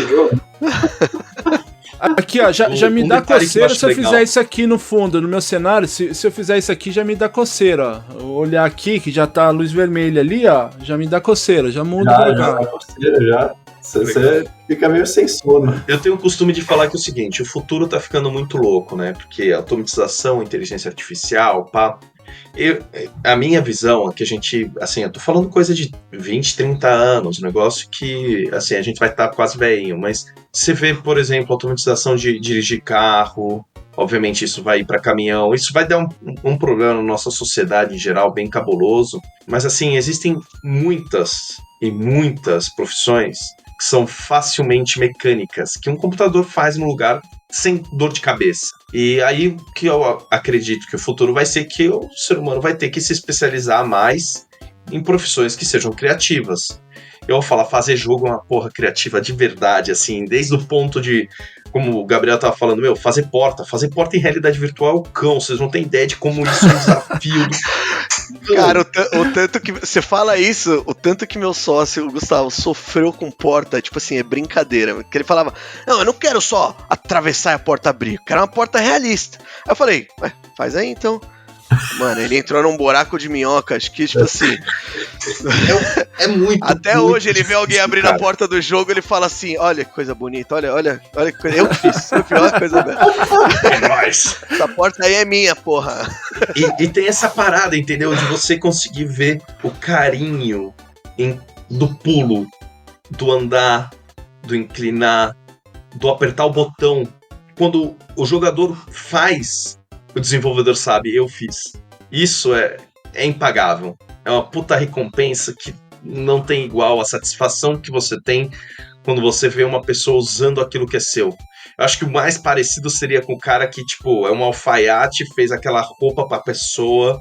Tipo, os cosplay deve ter isso pra cacete, sabe? De, tipo, mano, olha, o cara tá usando um negócio que eu fiz, tá ligado?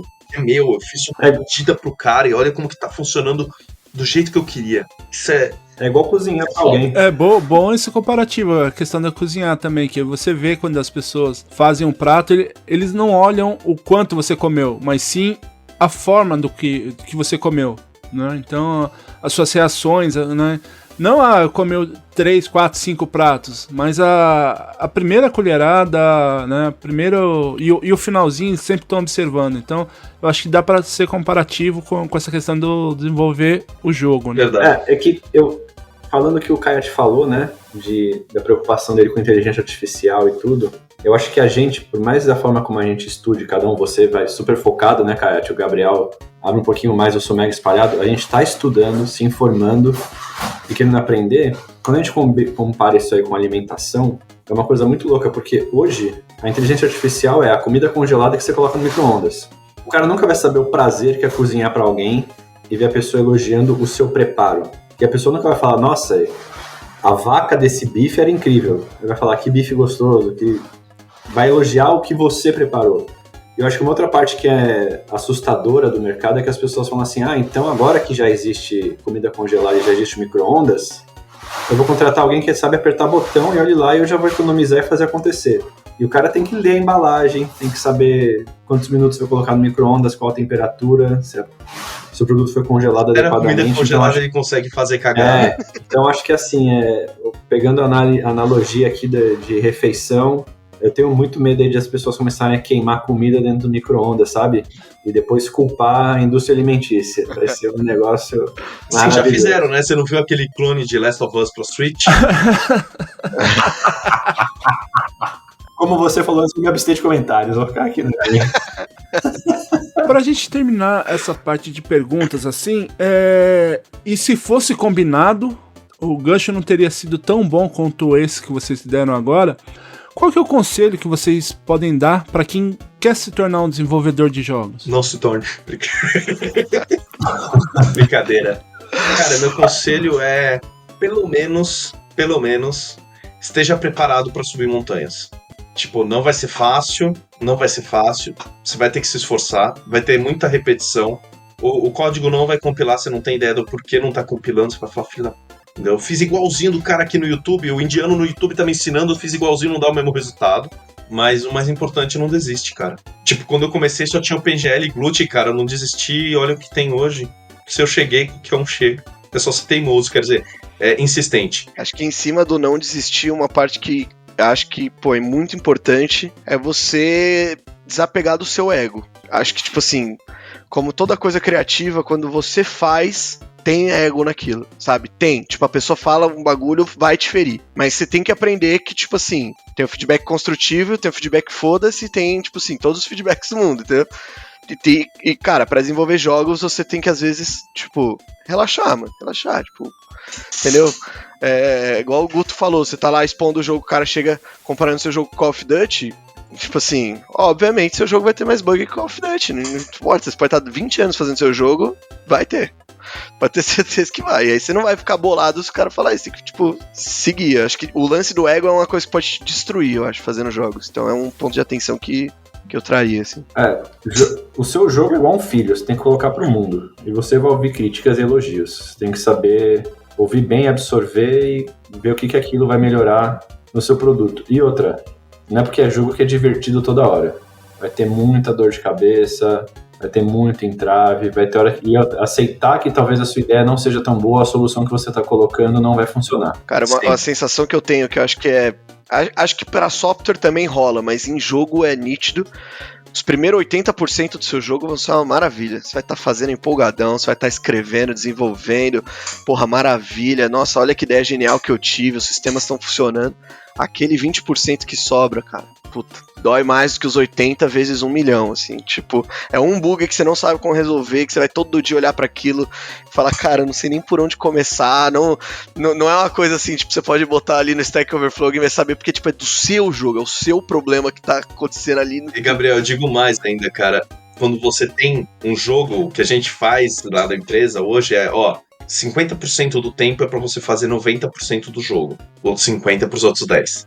E quando você empreende algo que é seu e você vai colocar um produto na rua, porque querendo ou não, no final a gente tá trabalhando visando receber alguma remuneração em troca, é que depois que acaba essa dor do jogo, existem várias outras dores, né? Que é colocar ele no mercado, divulgar ele, ter retorno do investimento. Então, quando lê aquele comentário precioso na Steam. 20 horas jogadas. Achei ou uma aquele merda. react no YouTube que fala, aqui podia ser bem melhor, hein? Aqui tá cansativo, cara. Esse cenário eu vejo aqui. 1 estrela. 30 horas de jogo. Não, Steam ainda é bonito, cara. Quando você vai pro Google Play, é assim, jogo não baixou, 1 estrela. Isso é Google Play que baixa, não sou eu. Porra. Cara, o mundo do mobile é cruel. Acho que essa é uma outra dica. Se você pretende desenvolver jogos, cuidado com o mobile, que é foda. Cara, e o meu jogo é um Mario Kart VR. Imagina a comparação. Vocês estavam falando do Modern Warfare, isso. Os caras, mas o jogo só tem 6 pistas. Mario Kart tem 42. Nessa hora você não tem nem o que falar, né? Você vai começar explicando pra ele o que é a Nintendo, o que é o Mario Kart. Nessa hora você fala assim, é foda, tamo fazendo mais, fica tranquilo. Acontece, Mas né? dá pra encontrar amor, o Discord é bom, cara. Dá. Bom, pra gente finalizar, aqui no Press Start a gente tem a gente conversa com brasileiros espalhados pelo mundo. Ou então que tiveram alguma situação fora do Brasil. E brasileiro que se preze, ele paga um mico ou tem um perrengue. Queria perguntar pra vocês se vocês tiveram algum perrengue fora do Brasil. Eu morei fora 2 anos que eu fui fazer diploma duplo. Eu estudei na Escola Politécnica da USP, eles tinham diploma duplo com a Escola Politécnica da Itália. Eu morei 2 anos lá na Itália. Cara, eu passei muito perrengue. Muito. O pessoal da empresa conta que parece histórias de terror, assim. Desde subir montanha e se perder e descer por riacho e sair na Suíça, até sofrer bastante preconceito, porque eu não sou caucasiano, vamos dizer assim, né? Então foi tenso, mas tiveram diversas situações, mas acho que a pior que eu tive, isso é uma recomendação, hoje eu tenho satisfação de falar que eu falo inglês fluente e tal, os americanos até elogiam, e teve uma situação uma vez que chegou um cara pra mim, a gente ia apresentar um projeto em inglês, ele virou, apontou o dedo e falou assim, não, eu tenho medo desse cara aqui porque o inglês dele é uma merda. Sim, sem papa na língua nem nada. Então acho que essa foi uma das partes que eu passei mais tensas, assim, que não foi nem de vexame cultural, de nada, foi simplesmente do cara virar e falar, velho, você não consegue nem falar inglês direito. Eu tinha aprendido inglês lendo Final Fantasy VII. Eu nunca ouvia, então eu não sabia pronunciar as palavras, eu sabia como escrever e ler. Olha isso, que parada louca, né? E foi foda. Essa acho que foi a vez que eu mais passei perrengue, foi que eu mais me senti assim, angustiado, foi dessa vez. Então não se preocupem se alguém falar mal que você não fala uma língua, não fala outra. Hoje tô tranquilo. Nessas horas a gente tem que bater no peito e falar, pelo menos eu falo as 2, né? Ele só fala uma. Não, o cara era chileno, o cara falava 3. Porra, aí é foda. Daí você também, né, mano? Me ajuda aqui, cara, a te apoiar.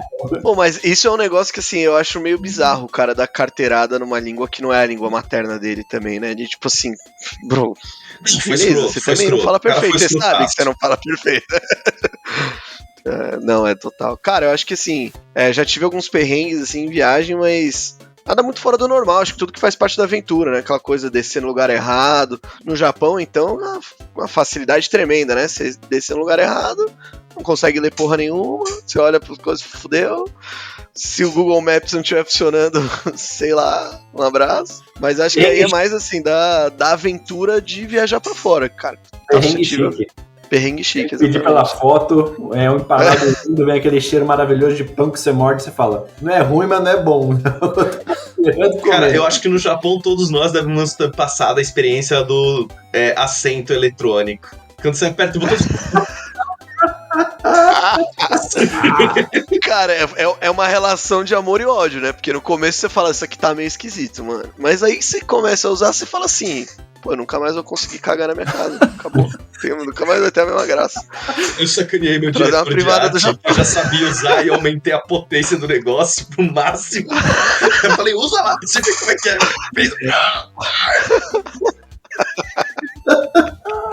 Aí já virou o perrengue chique dele, né?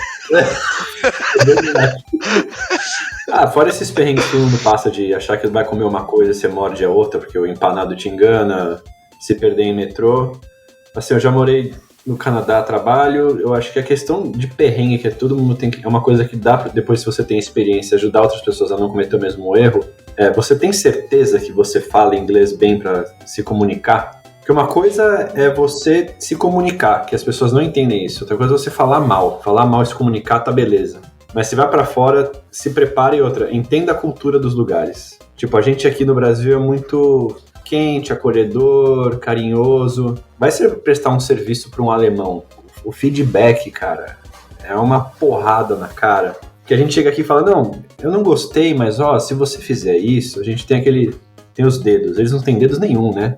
Você sai chorando da sala, falando, meu Deus, eu vou perder o emprego. O cara me odeia. O cara me odeia, eu vou perder o emprego e vai me queimar pro mercado inteiro. Então eu acho que assim, vai acho fazer que esse essa ponto, coisa... cara, esse ponto que você falou, acho que é uma questão cultural nossa que é um pouco foda, né? O brasileiro não tá acostumado a falar não, no geral. Né? Tipo assim, quantas vezes vocês falam não pra um convite? Assim, o cara fala, pô, vamos com uma pizza. Você fala, não quero, não vou. O brasileiro ainda é bundão, velho. A gente fica muito de mimimi quando recebe... Faz rodeio. Olha o que eu fiz. Aí você olha e você fala, mano, eu fiz um negócio que... Você fez um negócio que é uma merda. E o cara fica, orgulhoso da merda que ele tá te entregando. Aí você olha e você fala, puta, como é que eu falo pra esse cara que isso daqui é uma merda? Exato. E dependendo do jeito que você falar, o cara, pô, pra sempre tá desmotivado agora. Tipo assim, acabou a vida dele, né? Não, meu, se você olha e fala... Puta, cara, foi mal, mas isso daqui tá uma merda. Puta, velho, é foda. Você não pode fazer isso, entendeu? E lá fora é normal. Que merda você fez, velho? Que porra é essa? Vai se fuder, cara. Que coisa... Você não pensou antes de fazer, cacete? Sabe? É assim que funciona lá fora. Se eu chego falando isso pra alguém aqui no Brasil... O cara encosta na parede assim, ele vai me demitir. Crise de pânico, crise do caralho A4 e pronto, morreu, né? Ou você fica sendo, ele é o seu hater no LinkedIn, né? Ele não sabe ser um gestor, não sabe trazer críticas construtivas, só critica o meu trabalho. E por outro lado, então, o gringo que fez isso com você te ama. O cara pode amar teu trabalho, amar o que você tá fazendo. Se você entregar um negócio que ele achou que não tá legal, ele vai virar na cara dura e vai falar, meu, não tá bom. E lógica de raciocínio também. Eu acho que o perrengue a gente passa pela forma como a gente cresceu aqui. A gente é muito ansioso, a gente fala em cima do outro, pra gente é normal. O japonês se sente ofendido, a gente falando do Japão, né? Eles gostam de ser mais... Cada um fala, cada um respeita o tempo, entender a forma racional, que lembra muito a forma dos portugueses aqui. A gente brinca de falar assim, que horas você vai abrir... Que horas fecha amanhã pra eu colar na sua loja? Eles respondem, amanhã não fecha. Daí você fala, então eu vou colar aí mais tardão. Não, mas você não vai colar aqui, por quê? Porque amanhã eu não abro. Mas você falou que não fecha. Eu não fecho porque eu não abro. Então tudo isso te leva a micro perrengues que se você não estudar antes pra onde você tá indo e saber que você vai minimamente se comunicar, você já tá num perrenguezinho aí básico.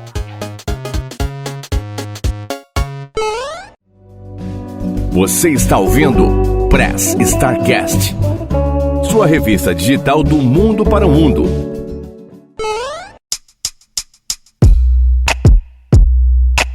Bom, vocês viram aí, né, que como eu falei lá no começo, que se você acha que desenvolver jogos é uma brincadeira, né, Aqui, os nossos convidados aqui mostraram, né? Em alguns casos fizeram até algumas pessoas chorarem, né? Mas brincadeiras à parte aí. Eu queria pedir para que você, Guto, né? Primeiro agradecer, né? E dizer que aqui o Press Start, sempre que você quiser e puder participar, as portas sempre abertas, tá? Muito obrigado por ter aceito o convite e eu vou pedir que você deixe aí as suas considerações finais e o tchau pra galera. Bom, gente, obrigado pelo convite aí, Will. É sempre um prazer estar falando com você, conhecer gente nova aí, conhecer o Kayati e o Gabriel, foi uma honra aqui. Agora eu vou tentar mergulhar mais no VR para saber um pouco mais do que vocês falaram em alguns momentos aí que eu dei uma pescada, uma boiada, mas eu acho que tem todo mundo assim, acho que a gente tem que trocar mais informação mesmo. Quanto mais desse tipo de conversa a gente tiver, vai ser mais enriquecedor e obrigado por proporcionar isso pra gente, Will. É uma honra, tá? E quem quiser saber um pouquinho mais sobre a FKN, onde que eles encontram, né? A gente tá é mais fácil procurar no Instagram, e no Instagram eu vou passar aqui o endereço para vocês, para ficar mais fácil. Dali você consegue descobrir todos os nossos jogos, é o fkn.electric.studio. Essas são todas as nossas redes. São redes que a gente não alimenta tanto, mas delas você consegue ter acesso aos nossos jogos e disso, contato conosco. Gabriel, também muito obrigado aí por sua presença. Da mesma forma que eu falei pro Guto, sempre que você quiser, puder participar aqui, as portas sempre abertas. Vou pedir também que você deixe as suas considerações finais e o tchau pra galera. Show. Não, primeiramente, muito obrigado. Acho que foi um papo muito interessante aí, muito bom, né, conhecer, poder compartilhar e tudo mais. Cara, nós nas redes sociais, você pode achar a gente como United Games BR, então Instagram e tal. E a gente tem um Discord também, a gente sempre tá online lá, então como VR e desenvolvimento é um tópico bem pequeno, a gente tá sempre aberto. Se você faz VR, se quiser trocar uma ideia, se tiver dúvida, a gente pode te ajudar. A gente tá mais no time da Unity, né, então o Kayati pode ajudar vocês na Unreal, mas é isso aí e, cara, valeu mesmo, obrigado. Pedro, também muito obrigado aí, da mesma forma, sempre que você quiser e puder participar aí também, as portas sempre abertas. Eu vou pedir também que você deixe aí as suas considerações finais e o tchau pra galera. Will, prazerzaço aí conhecer o Guto e o Gabriel. É bom ver brasileiro fazendo coisa boa, isso sempre me deixa feliz.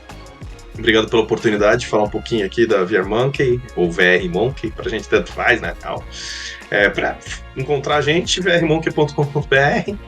A gente lançou o Galaxy Kart aí recentemente, e estamos com mais alguns jogos no pipeline. Quem quiser trocar uma ideia, estamos sempre de porta aberta. Valeu, pessoal. E eu também vou deixando aqui as minhas considerações finais. Aliás, antes de deixar as minhas considerações finais, aqueles recadinhos de sempre, né? Lembrando que caso você, starteiro, queira entrar em contato com a gente, você pode mandar um e-mail para nosso e-mail, @pressstartcast.com.br, ou através das nossas redes sociais, Face, Insta, YouTube, @pressstartcastoficial. E também vai lá no YouTube, deixe o seu like lá, siga a gente para o YouTube recomendar para mais pessoas aí. Acesse também a hashtag do PodNipoBR, lá do coletivo da Podosfera Nipo Brasileira, que você vai encontrar vários podcasts lá da galera aqui do Japão, que faz aquele conteúdo muito bom para você.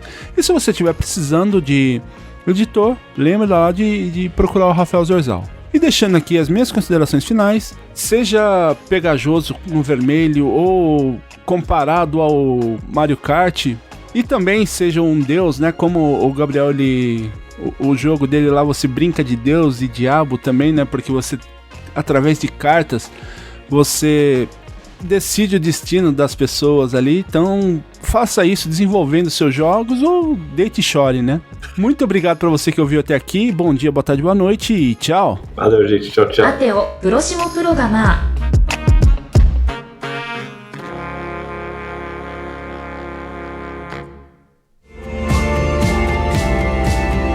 Ah, que pena! O programa está acabando, mas não fique triste. Logo, logo tem mais uma edição do Press Start Cast. Siga nossas redes sociais, @Press Start Cast Oficial no Instagram e Facebook.